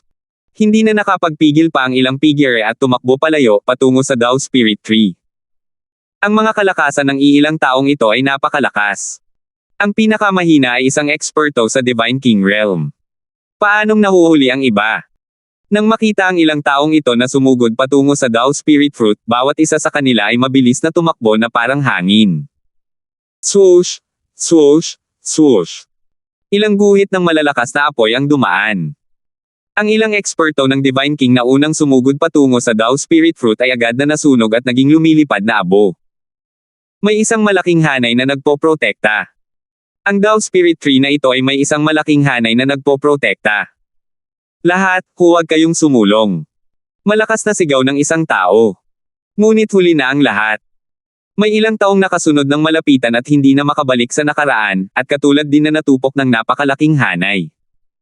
Ang napakalaking hanay na ito ay masyadong nakakatakot. Ang mga powerhouse ng Divine King ay hindi talaga kayang magpagana ng kahit isang alon sa loob. Sa oras na ito, hinati ng isang matandang lalaki ang karamihan, naglakad papunta sa unahan, at sinabing, ito ang sinaunang Divine Rank Grand Array, Heaven Burning Annihilation Chaos Grand Array. Huwag kayong padalos-dalos sa lahat. Kahit ang mga powerhouse ng Deity Realm sa array na ito ay maaaring hindi makalusot. 1067. Ang mga salita ng matanda ay nagpalungkot sa lahat. Isang array formation na kahit ang mga Deity Realm powerhouse ay hindi kayang basagin, paano nila lahat, ang mga taong ito, magagawang basagin ito? Ang Dao Spirit Fruit na makakatulong sa kanila na makarating sa Deity Realm ay inilagay sa harap ng kanilang mga mata, at hindi talaga nila ito maabot. Wala nang mas nakakapagpahirap pa rito. Master Ding, isa po kayong master ng landas ng mga Porma Sion. Maaari po ba ninyo kaming pamunuan upang makapasok sa malaking hanay? Tanong ng isang tao. Ang matandang lalaking ito ay walang iba kundi si Zakai, ang Pathmaster ng Porma Sion ng Heavenly Dawn Palace. Matapos umalis ang mga tao ng Heavenly Dawn Palace kay Mateo at sa kanyang grupo, pumasok sila sa kailaliman. Nang tumaas ang enerhiya ng asensya rito, agad din silang sumugod. Nang makita ni Zakai ang malaking hanay na ito, nakaramdam din siya ng kawalan ng pag-asa ng oras na iyon. Umiling si Zakai nang marinig iyon at sinabing, kung ang mga Divine Rank Array Formations ay napakadaling basagin, ano pa ang dahilan kung bakit hinanap ng matandang ito ang Dao Spirit Fruit? Nang marinig ang kanyang mga salita, lalong lumalim ang pag-asa ng tingin ng lahat. Tumingin silang lahat sa Dao Spirit Fruit na umaapaw sa enerhiya ng asensya, ang kanilang mga puso ay parang kinakamot ng mga pusa, hindi pangkaraniwang makati at mahirap tiisin. Maaari bang manood na lang tayo ng walang ekspresyon ng ganito? Iyon ay isang Dao Spirit Fruit. May nagsabi ng may pag-aatubili sa kanilang puso. Sa ganitong sitwasyon, wala ring sino man ang gugustuhin. Deity Realm, ito ang panghabang buhay na gawain ng hindi mabilang na mga martial artists sa loob ng 100,000 taon. Madali lang maabot pero kahit nasa tapat lang nila, malayo pa rin sa abot tanaw. Sa gitna ng karamihan, mahinang tinanong ni Chen Ao si Mateo, Ginoo, daw spirit fruit ba talaga iyan? Bahagyang tumango si Mateo at sinabing, kapareho talaga ng isang daw spirit fruit. Kaya lang, pakiramdam ko ay may mali. Kung ang lugar na ito ay may daw spirit tree, imposibleng hindi ako dinala ni Ama para tingnan noon. Bukod pa rito, ang Medicine King Hall ay sarado sa loob ng 20 taon, at hindi pa kailanman nagpakita si Mancho noon. Ang biglaang pagpapakita niya ngayon ay nagpaparamdam din sa akin ng kakaiba. Isa pa, ang taong nakaitim na iyon ay tiyak na hindi isang ordinaryong tao. Pakiramdam ko ay nakita ko na siya dati sa kung saan. Ang Dao Spirit Tree ay isang halamang espiritual na nasa langit at lupa. Ito ay isinilang bilang isang banal na ranggong espiritual na bagay at napakabihirang mangyari. Kung ang Dao Spirit Plant ay naselyuhan sa loob ng Heaven Burning Annihilation Chaos Grand Array, wala sanang panganib na magaganap. Gamit ang lakas ni Richard, kaya niya itong dalhin at maranasan. Ngunit hindi ginawa ni Richard. Ginoo, maaari kayang masyado kang nag-iisip. Dahil sa isang divine rank spirit medicine na nabubuo, malamang ay hindi rin kayang manatiling kalmado ang Medicine King Hall, tama ba? Bukod pa rito, ang mga alon-alon ng Dao Spirit Fruit na lumalagpas sa Tear Sham, hindi dapat peke, tama ba? Sabi ni Tucker. Oo, Ginoo, ang Essence Energy Undulation na ito ay talagang higit na lumalagpas sa Tear Sham. Wala rin itong pinagkaiba sa aura ng maalamat na Dao Spirit Fruit. Hindi dapat magkaroon ng anumang problema, di ba? Sabi rin ni Chen Ao. Bumantong hininga si Mateo at sinabing, sana nga. Habang papalapit si Mateo sa Heavenman Unity, mayroon siyang mga hinuha tungkol sa maraming bagay sa hindi nakikitang mundo. Paulit-ulit niyang nararamdaman na may batayan ang kanyang pag-aalala. Habang nag-aalangan si Mateo, biglang umangat si Mancho sa ere at sinabi sa malinaw na boses, lahat, dahil nakarating na kayo rito, paano magkakaroon ng loika na pumasok sa isang bundok ng kayamanan at babalik na walang dala? May alokang son na ito, iniisip ko kung payag ba ang lahat o hindi. Agad na napukaw ng mga salita ni Mancho ang atensyon ng lahat. Nang marinig ang kahulugan ng mga salitang ito, may paraan si Mancho para harapin ang mala-divine rank grand array na ito. Sa kasalukuyan, lahat ay nasa gitna ng kawalan ng pag-asa. Biglang narinig na may paraan, paano sila magiging ayaw? Anong paraan ang mayroon si Hallmaster Son? Huwag kang magatubiling sabihin ito. Oo, Hallmaster Son. Ang pagkakataong makamit ang Deity Realm ay nasa harap na natin. Hindi tayo maaaring sumuko ng ganito lang, di ba? Ang mga martial artist na ito ay sabik ng makinig sa pamamaraan ni Mancho. Kahit si Zackay ay walang anumang paraan, sa oras na ito, ang tanging magagawa ay ang pagdarasal ng Aba Ginoong Maria. Malamig na ngumisi si Mancho sa kanyang puso, ang mga katulad ninyong mga hanggal ay nagnanais ding makamit ang Deity Realm. Pero natural lang na hindi niya ito mailabas sa panlabas na anyo.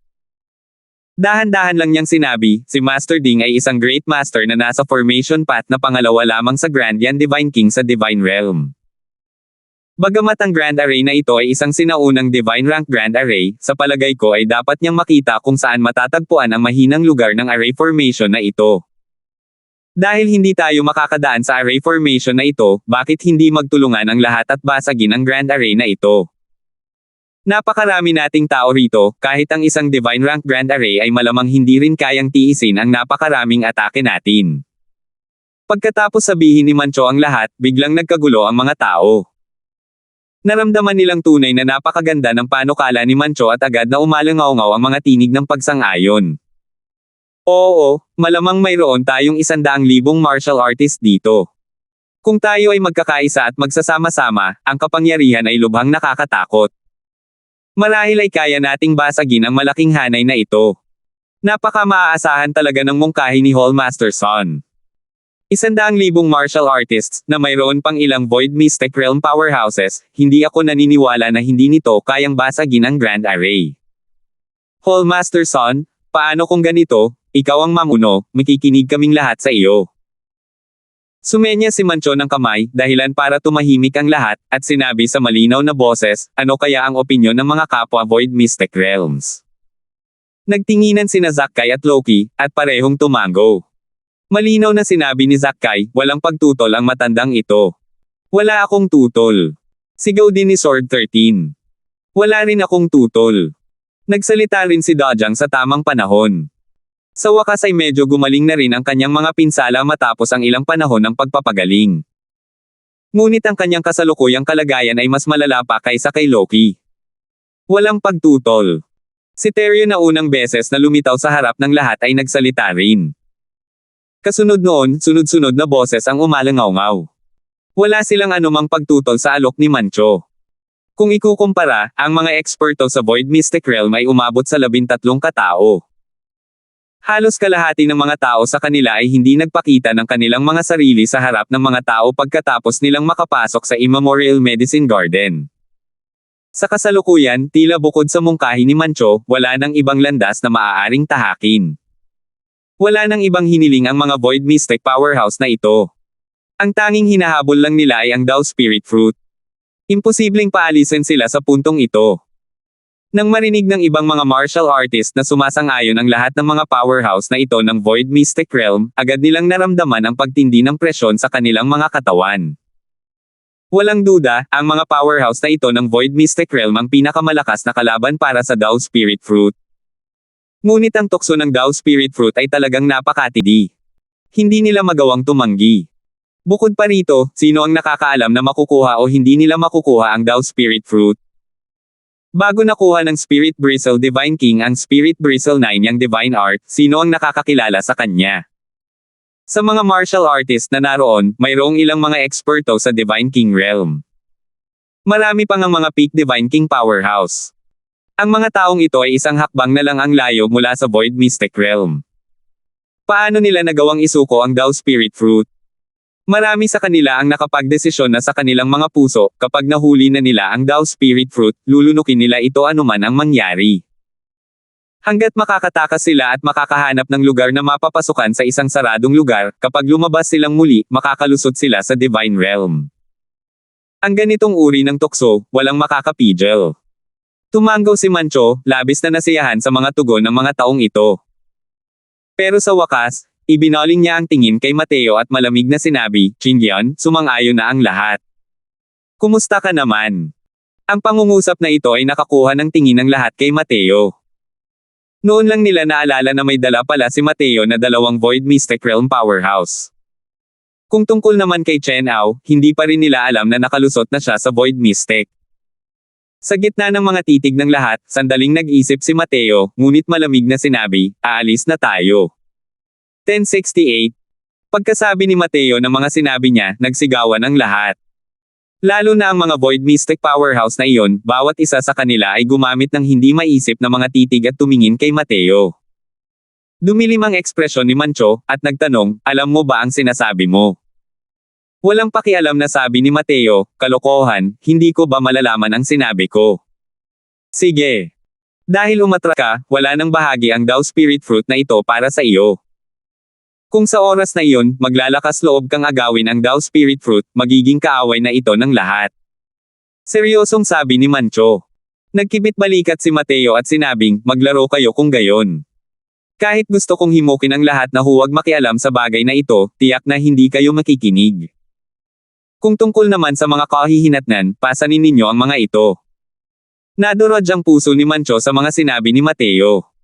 Para naman sa iba, lahat sila ay gumamit ng kakaibang ekspresyon at tumingin kay Mateo.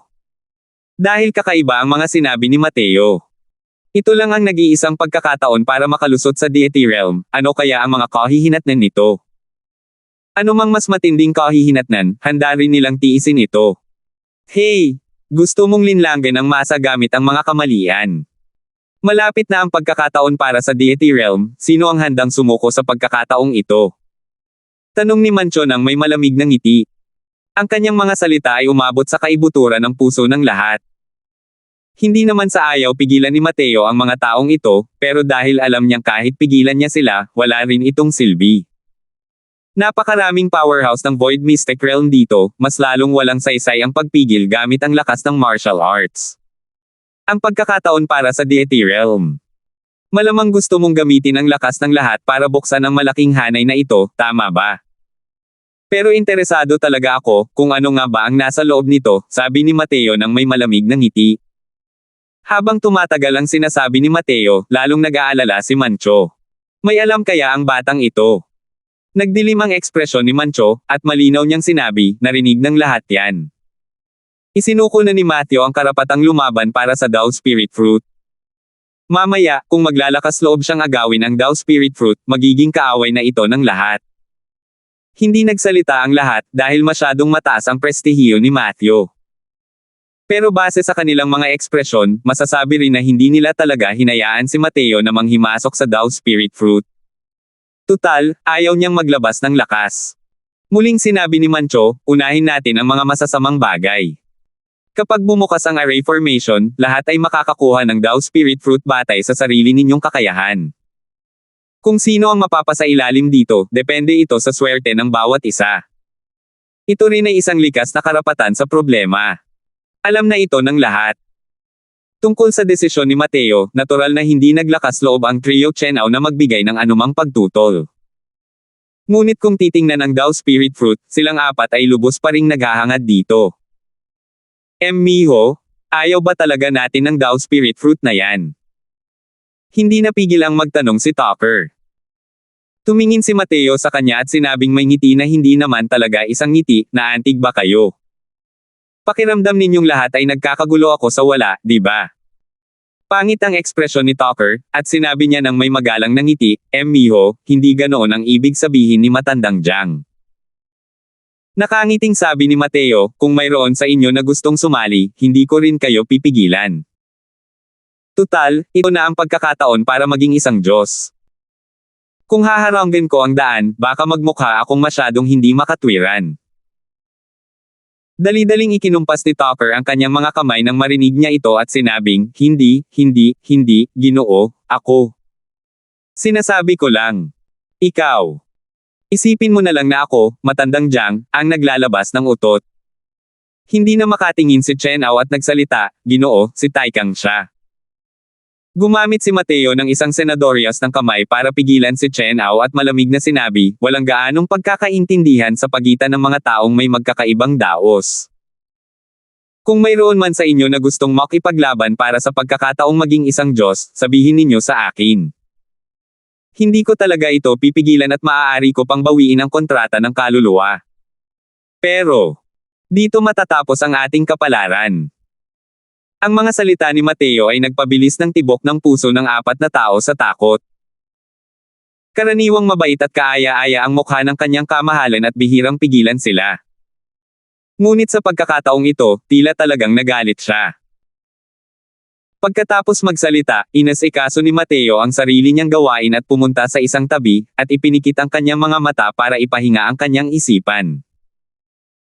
Nagpalitan ng tingin ang apat, ang kanilang mga ekspresyon ay pawang walang kapantay na pangit. Doon, kinakapanan ni Zackay ang mahinang bahagi ng malaking hanay. Lahat ay nakatingin sa kanya ng may pag-aalala. Samantalang si Chenao, silang apat ay parang mga langgam sa mainit na kawali. Hindi nagtagal ang kanilang pagsunod kay Mateo, ngunit nakatanggap sila ng napakalaking biyaya mula kay Mateo. Matagal na nilang determinado si Mateo. Sa pagkakataong ito, tungkol na ito sa pagiging isang Diyos. Hindi talaga sila makapagpigil, kaya naman kino-question nila ang desisyon ni Mateo. Hey, nilalandi na niya kayo, hinahabol pa rin ba ninyo siya? Sinabi na ni Gibrat na handa niyang bawiin ang mga kontrata ninyo sa kaluluwa. Ito na ang pagkakataon para makamit ang Deity Realm, gusto na ba ninyong sumuko? Sa pagkakataong ito, biglang sumulpot si Jinpeng at natatawang sinabi. Simula sa sinabi ni Mateo na isuko na ang Dao Spirit Fruit, matagal na niyang pinagtutuunan ng pansin ang sitwasyon sa panig na ito. Nang makitang may alitan pala si Mateo at ang kanyang mga tauhan, labis na natuwa si Jinpeng. Nakita niyang hindi makapagdesisyon sina Chenao at ang iba pa.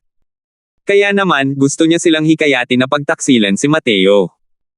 Sa ganitong paraan, mas madaling harapin si Mateo kung mag-isa lang siya. Hindi lang isa o dalawang tao ang gustong pumatay kay Mateo dito. Kung wala ang mga makapangyarihang Void Mystic Realm na ito, hindi rin siya malayo sa kamatayan. Ayos lang sana kung hindi siya sumipot, pero dahil sa pagputok ng kanyang bibig, agad na sumabog si Tucker. Itinuro niya ang ilong ni Jinpeng at nagmura, ano ba ang kinalaman mo rito? Ano ang kinalaman mo kung hindi kayang maging Diyos ng tatay mo? Ayaw lang talaga ng tatay mo na maging Diyos, ano pa nga ba? Nag-aalala ka sa mga taong kumakain ng maalat na carrot, gusto mo pang maghasik ng gulo, di ba? Noong ginagawa ito ni Lolo Jiang, nasa tiyan ka pa ng nanay mo. Kung mawala ka sa tatay mo. Kung hindi, bubugbugin kita hanggang sa maghanap ka ng ngipin mo sa sahig. Pagkatapos magsalita, hindi na niya inabala ang tulala at nakanganga na si Jinpeng, at diretsyong sumugod sa harap ni Mateo at lumuhod, walang tigil na sinasampal ang sarili habang sinasabing, Ginoo, ako ang nalilito kay Matandang Jiang. Naiintindihan ni Matandang Jiang na ginagawa mo ito para sa ating ikabubuti. Sa buhay na ito, hindi aalis si Matandang Jiang. Nangangako ako ng katapatan sa aking Panginoon habang buhay. Nang makita ang eksenang ito, napabuka ng husto si Jinpeng na may mukhang hindi makapaniwala. Ang bilis talaga ng pagbabago ng eksenang ito. Hindi niya inakalang kaya pala talagang labanan ng lalaking ito ang tukso na maging isang Diyos. Sa pagkakataong ito, matalim na tinitigan siya ni Chen Ao at malamig na sinabi, pinaalis ka ba, hindi mo narinig. Gusto mo bang paalisan ka ng lolo Ao mo, di ba? Hindi natakot si Jinpeng kay Tucker, ngunit hindi siya ang katapat ni Chen Ao. Nang makitang malapit nang mawala ng kontrol si Chen Ao, sinabi niya ng may awkward na tingin, haha, sige na. Nang makita si Jinpeng na naglalakad ng malayo, lumapit ang tatlong Chen Ao sa harap ni Jinpeng at direktang lumuhod. Ginoo, nag-ulo ang isip ni Chen Ao. Ginoo, parusahan mo naman ako. Pagkatapos magsalita, sinampal niya rin ang sarili niya ng dalawang mahigpit. Ginaya rin nina Lander at Alwen si Chen Ao at sinabing, Ginoo, parusahan po ninyo ako. Dumampi ang tingin ni Mateo sa mukha ng apat na tao, medyo malamig ang tono niya habang sinasabi, ito ang unang beses, at ito na rin ang huling beses. Sabi ng lahat, kung gagamit ka ng lalaki, huwag mo siyang pagdudahan. Kung pinaghihinalaan mo siya, huwag mo siyang gamitin. Para sa akin, ganito ang sitwasyon. Para sa inyo, ganoon din. Kahit na kayo ay aking mga lingkod sa pangalan, hindi ko kayo kailanman itinuring na mga lingkod. Kung hindi man lang kayo nagtitiwala sa akin, kung gayon ay natapos na rin ang ating kapalaran. Nabalot ng takot ang apat na tao, at sabay-sabay nilang sinabi, Ginoo, mali kami. Bahagyang tumango si Mateo.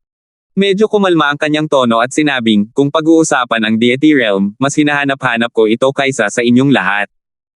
Pero sa pagkakataong ito, maniwala ka sa akin. Ang Dao Spirit Fruit na ito ay talagang may mali. Ang matatag na tono ni Mateo ay nagpagulat sa apat na tao. 1069. Perk. Si Zakai, na kasalukuyang nag-aaral ng Heaven Burning Annihilation Chaos Grand Array, ay biglang sumuka ng dugo na nagbigay ng takot sa lahat. Master Ding, ayos lang po ba kayo?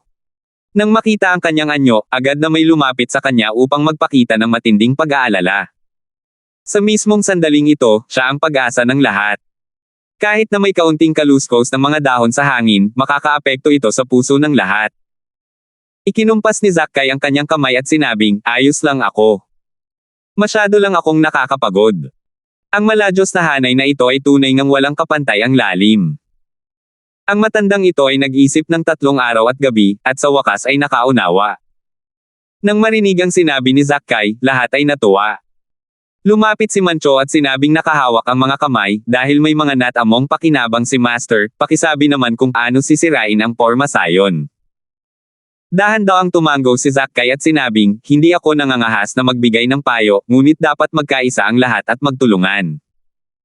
Ang Heaven Burning Annihilation Chaos Grand Array na ito ay tunay na kumukuha ng swerte ng langit at lupa.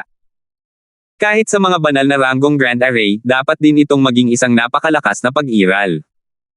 Ito ay dahil lamang sa pagkawasak ng panahon, malayo na ito sa dati. Kung hindi, gaano man karami ang tao natin, imposibleng masira pa rin ito. Naghintay ang lahat sa pagpapatuloy ni Zackay nang may mga tinging may pananabik. Wala silang pakialam kung gaano kalalim ang malawak na hanay. Ang gusto lang nilang malaman ay kung paano masisira ang Pormasayon. 3 araw na silang naghihintay, at nag-aalab na ang kanilang pasensya. Dahan-daang nagpatuloy si Zackay. Sa una, ang malaking hanay na ito ay walang anumang kahinaan na maaaring samantalahin, na parang kaguluhan, na ginagawang walang paraan ang mga tao na gumawa ng unang hakbang.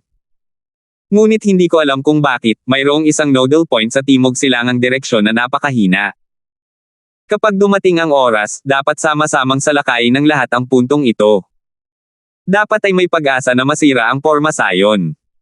Nang matapos magsalita si Zackay, bahagyang umangat ang sulok ng bibig ni Mateo, tila labis na nahahamak. Sa 3 araw na ito, wala siyang ginawa at pinagmamasdan din niya ang malaking hanay na ito sa buong oras. Ginoo, mali ba ang sinabi ni Ginoong Ding? Malumanay na tanong ni Alwin. Sabi ni Mateo, malinaw na nagtamo na ng matinding pinsala ang malaking hanay na ito dati at napakalayo na nito kumpara dati. Bagamat mahina ang node na iyon sa timog-silangang direksyon, isa ito sa pinakamalakas na nodal point ng array formation. Tiyak na napakalakas ng kapangyarihan nito. Kahit na masira pa nila ang array formation, malamang mahigit kalahati ng mga martial artists na naruroon ay mamamatay o masusugatan. Ang mga salitang iyon ay nagparamdam kay Chen Ao at sa iba pa ng lamig. Mahigit kalahating patay o sugatan, katumbas iyon ng hindi bababa sa 50,000 martial artist. Ang ganitong kakilakilabot na kapangyarihan ay hindi kailanman narinig. Napakalinaw na hindi naintindihan ni Zackay ang puntong ito.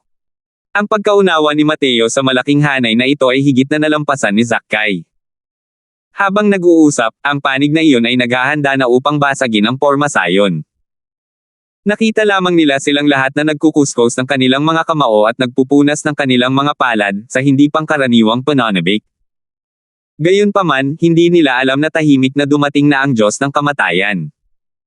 Kapag nabasag nila ang Pormasayon, tiyak na magiging impyerno ang paligid. Ang siksikang grupo ng mga martial artist ay dumating sa mahinang buhol na iyon sa timog-silangang direksyon.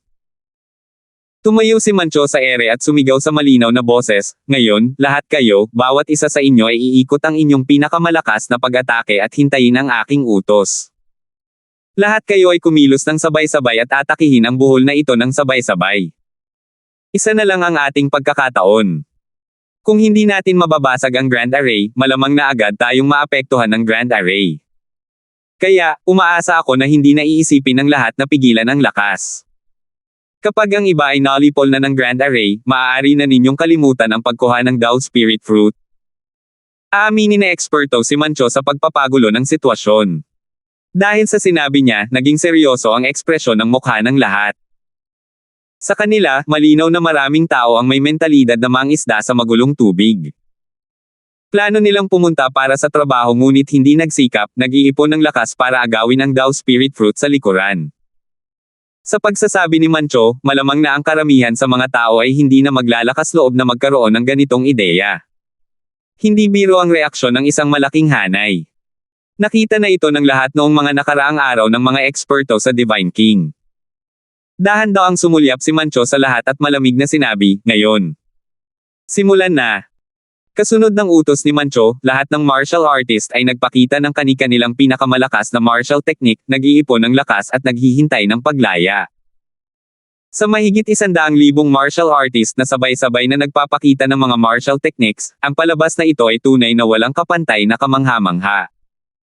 Habang itinoon ang tingin sa abot ng iyong makakaya, ito ay puno ng nakasisilaw na iba't ibang kulay ng liwanag. Walang kapantay na kahanga-hanga. Lahat ay nag-iipon ng lakas at naghihintay ng paglaya. Ngunit ang mga alon ng enerhiya ng asensya na inilalabas ng lahat ay halos nagpahirap sa mga tao. Sa puntong ito, hindi lang si Mateo at ang kanyang grupo ang nakaramdam nito, maging sila mismo ay nakaramdam din nito. Sa sandaling ito, bigla silang nagkaroon ng parang bulag na kumpiyansa. Pakiramdam nila na sa round na ito ng sama-samang pag-atake, kahit ang makapangyarihang deity realm ay kailangang magreklamo rin. Hindi pa nila naramdaman na ganito sila kalakas noon. Pakawalan. Sumigaw ng malakas si Mancho. Halos sabay-sabay na nagpaputok ang lahat ng martial artist patungo sa nodal point ng Grand Arena iyon. Ang mga pumasok sa Immemorial Medicine Garden, kahit ang pinakamahina, ay may lakas na Faceless Realm. Ang round na ito ng kolektibong pagpapakawala ay tunay na hindi kapani-pani walang kamangha-mangha. Sunod-sunod na alon ng napakalakas na mga atake ang nagtagpo upang bumuo ng isang nakakatakot na mapanirang kapangyarihan na sumabog sa malaking hanay. Ang ganitong pakiramdam ay parang dalawang hukbo na naghaharap, 10,000 palaso ang sabay na nagpapakawala. Ang buong proseso ay walang kapantay na kahanga-hanga. Pero dahil kontrolado ng mga martial artist na ito ang sarili nilang mga atake, walang kayang labanan ang mga sundalong iyon. Hindi lumihis ang bawat atake. 100,000 atake ang tumama ng tumpak sa node na iyon na naglalabas ng sunod-sunod na dagindong ng tunog. Damugong. Ang buong engranding hanay ay nagsimulang manginig ng matindi, lalo na ang nodal point na iyon na talagang nagkawatak-watek. Nang makita ng mga martial artist na iyon ang sitwasyong ito, bawat isa sa kanila ay labis na natuwa. Ngunit, sa sumunod na sandali, ang kanilang mga ngiti ay biglang nawala sa kanilang mga mukha. Swoosh! Swoosh!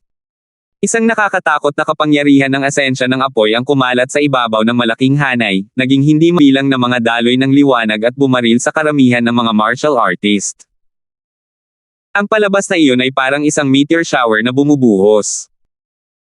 Maliban na lang, ang mapanirang kapangyarihan ng mga apoy na ito ay hindi mabilang na beses na mas malakas kumpara sa isang meteor shower. ARGHH. Umalangaw-ngaw ang mga alon ng kaawa-awang sigaw. Paano pa nagagawa ng mga martial artist na iyon na agawin ang Dao Spirit Fruit? Bawat isa sa kanila ay nagkalat sa lahat ng direksyon, at sunod-sunod na tumataas ang matinis at kaawa-awang sigaw. Sa isang kisap mata, ang Immemorial Medicine Garden na ito ay talagang naging impyerno sa mundo. Halos kalahati ng mga martial artist ang direktang nasunog hanggang sa mamatay sa nagliliyab na apoy na ito. Tinamaan ni Mateo ang target. Mateo, palabasin mo ako, biglang may boses na nagmula sa karagatan ng kamalayan ni Mateo. Si Mark iyon. Simula nang pumunta si Mateo sa Bright Moon City, matagal na siyang nag-iisa sa Vast Heaven Pagoda. Matapos manganak ng isang primordial spirit, tinulungan din siya ni Mateo na linisin ang kanyang mga meridian. Dahil dito, bumilis ang kanyang cultivation speed. Sa kasalukuyan, nasa middle stage tier siyam na siya. Kumunat ang noo ni Mateo, at pinakawalan niya si Mark. Ano iyon? Tanong ni Mateo na may pagtataka. Simula nang pumasok si Mark sa Vast Heaven Pagoda, hindi na siya muling lumabas. Ngunit sa pagkakataong ito, nagkaroon siya ng pambihirang pagpapakita ng pagkukusa na humiling na lumabas. Sabi ni Mark, patay na ang Dao Spirit Tree na iyan. Nakakaramdam ako ng nakakatakot na aura na nagmumula sa ilalim ng lupa. Tila nabutas ng mga hanggal ito ang langit. Mateo, dali, tumakbo ka. Kung mas mabagal ka pa, hindi ka na makakatakas. Sa sandaling lumabas ang mga salitang ito, biglang nagbago ang ekspresyon ni Chenao at ng iba pa. Sa kasamaang palad, natupad ang prophecy ni Mateo at tumama ito sa target. May problema nga itong Dao Spirit Fruit na to. Damugong. Sa sandaling iyon, sa loob ng Heaven Burning Annihilation Chaos Grand Array, isang napakalaking baging ang lumabas mula sa lupa at tumama sa malaking array mula sa loob. Ang posisyong inatake nito ay ang mismong mahinang puntong iyon. Putok. Putok. Putok. May tunog ng pagbibitak na parang may nabasag na salamin na dumaan. Manipis na linya ng mga bitek ang lumitaw sa malaking hanay. 1070. Hahaha. Banal na inang Diablo bulaklak, sa wakas ay nasalayan mo na muli ang liwanag ng araw. Mula sa araw na ito, ang aking lahing demonyo ang mamumuno sa banal na kaharian. Hahaha. Akmang ihahagis na ni Mateo ang merging sa langit at lupa para umalis nang bigla niyang marinig ang taong nakaitim na nakipagpalitan niya ng suntok na nagpakawala ng isang malakas na tawa. Sa sandaling ito, isang itim na gas ang bumalot sa katawan ng taong nakaitim, naglabas ng nakakagulat na kapangyarihan, hindi man lang mas mahina kumpara sa mga Void Mystic Powerhouse. Hindi lang ang taong nakaitim ang nakita, kundi pati na rin sa mga katawan ng mga martial artist ng Medicine King Hall. Bawat isa sa kanila ay nababalutan ng itim na gas. Nang makita ang eksena ito, hindi napigilan ni Mateo ang pagbabago ng ekspresyon ng mukha. Sa wakas ay naalala na niya kung sino ang taong nakaitim na ito. Diyos ng mga halimaw na si Langia. Ang lalaking ito ay nakipagsabuatan sa mga tao ng Medicine King Hall. Hindi, sandali, bakit may malademonyong enerhiya na aakyat din sa kalangitan sa mga katawan ng mga martial artist na Medicine King Hall na iyon? Lalo na si Mancho, ang malademonyong enerhiya sa kanyang katawan ay hindi rin naman nakahihigit kay Langia. Biglang kumunat ang noo ni Mateo at nawala ng malay. Lahat ng pagdududa ay biglang nawala sa sandaling iyon. Lumalabas na matagal nang nakapasok ang lahi ng mga demonyo sa Medicine King Hall, kaya pala nagkaroon ng malaking aksidente noon. Malamang, si Carson ay ganap na miyembro ng lahi ng mga demonyo. Nagtago siya sa Medicine King Hall. Ang layunin ay makuha ang posisyon balang araw. Isa lamang ambisyoso at mabangis na lobo si Carson. Ang kasalukuyang Medicine King Hall ay tuluyang naging lungga ng mga halimaw. Maging si Mancho ay nahulog na sa landas ng mga demonyo. Ginoo, anong nangyayari sa iyo? Ayos ka lang ba? Nag-aalalang tanong ni Tucker.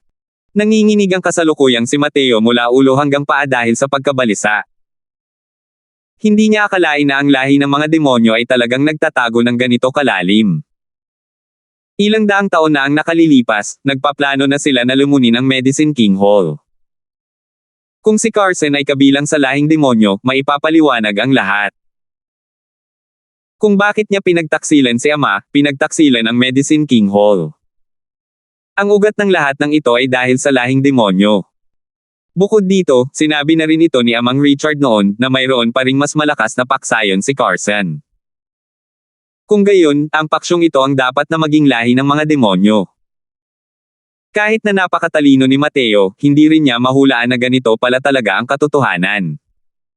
Huminga ng malalim si Mateo. Pilit niyang kinalma ang sarili, ikinumpas ang kanyang kamay at sinabing, ayos lang ako.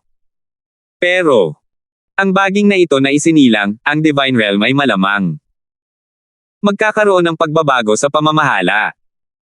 Hindi na kailangang sabihin pa ni Mateo, ang iilang tao ay lubos nang nakaramdam ng lakas ng baging ng demonyo. Ang umaagos na malademonyo na enerhiya ay unti-unting umaapaw mula sa loob ng pira-pirasong engranding hanay. Ang dulo pa lamang ng iceberg ay halos nakapagpawalan na ng pag-asa sa mga tao. Ang Dao Spirit Tree na orihinal na nagbabago-bago ang enerhiya ng asensya ay direktang nalulanta hanggang sa mamatay sa oras na ito, habang ang Dao Spirit Fruit ay agad na naglaho. Isa itong ganap na panloloko, isang tukana. Saka lamang tumakas ang mga martial artist na iyon sa anumang landas na kanilang magagawa, matapos mabilis na mapagtanto. Sila, ang 100,000 taong ito, ay lubos na nakapulupot sa kalingkingan ni Mancho. Anong Dao Spirit Tree, Dao Spirit Fruit, anong pagiging Diyos, kalokohan yon. Talagang gumanap ng buong dula ang Mancho na ito, linlang ang lahat. At si Lord Matthew lang ang tanging nakaunawa sa dula ni Mancho. Gayunpaman, binaliwala nila ang babala ni Lord Matthew. Tulad ng inaasahan. Isa itong tukana.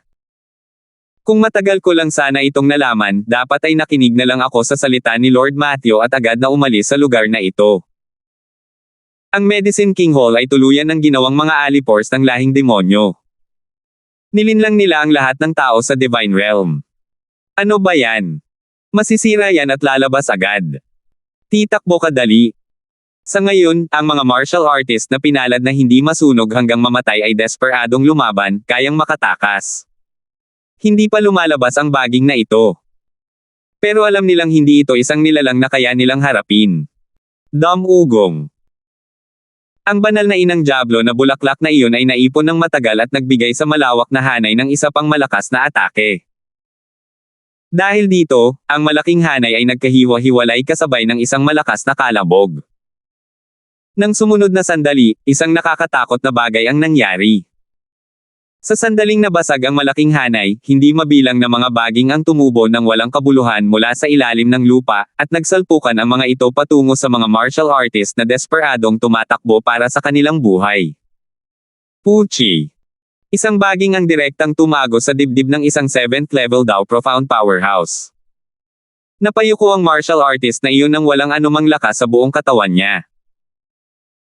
Kasunod nito, ang buong katawan niya ay nanliit sa bilis na nakikita ng hubad na mata, pagkatapos ay direktang hinihigop at naging isang malagkit na tao.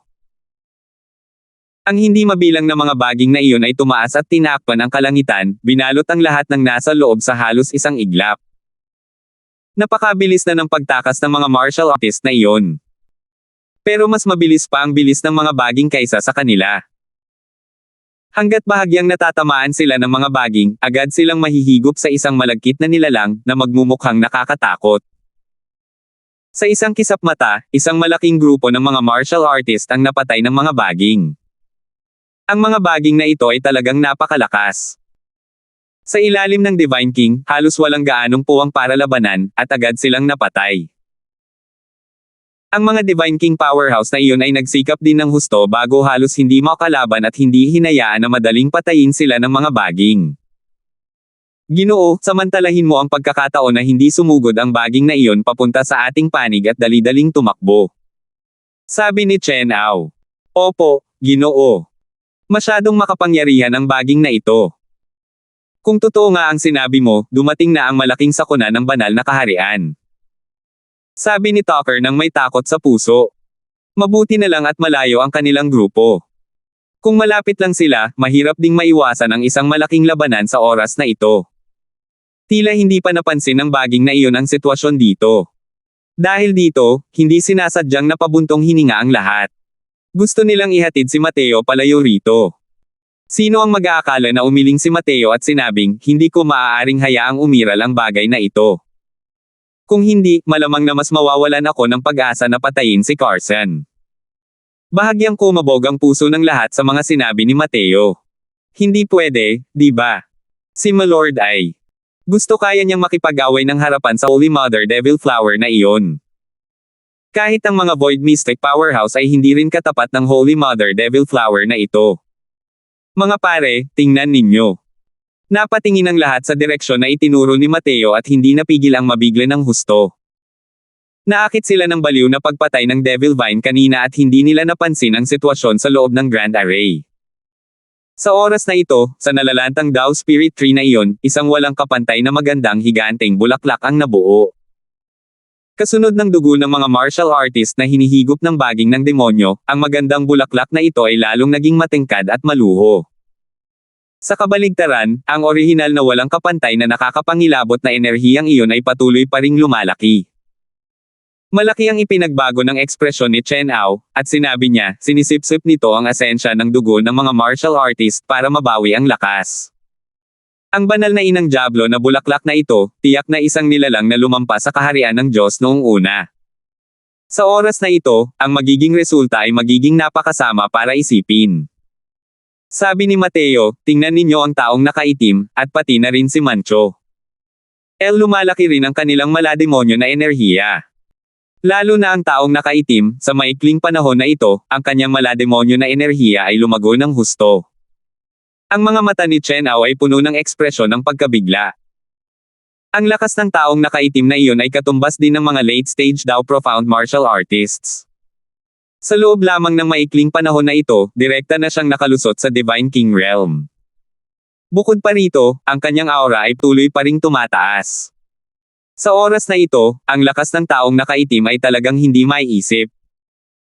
Kalmado ang ekspresyon ni Mateo at nagbitaw ng mga salitang nagpang-inag sa lahat sa takot. Ang taong nakaitim na damit ay tinatawag na Langia, Fingod Langia. Noon sa boneyard, nakawala siya at malubhang nasugatan ko. Hindi ko inakalang sa loob ng ilang taon na ito, tumakbo pala siya papunta sa Medicine King Hall at nakahanap ng angkop na pisikal na katawan, at nakabawi sa lakas ng emperador. Tingnan mo ang ekspresyon niya. Walang kapantay ang paggalang niya sa Holy Mother Devil Flower na ito. Nangangahulugan lamang iyon na mas mataas pa ang ranggo ng Holy Mother Devil Flower na ito kaysa sa kanya. Salamat po at sinamahan ninyo ako, ingat lagi mga master.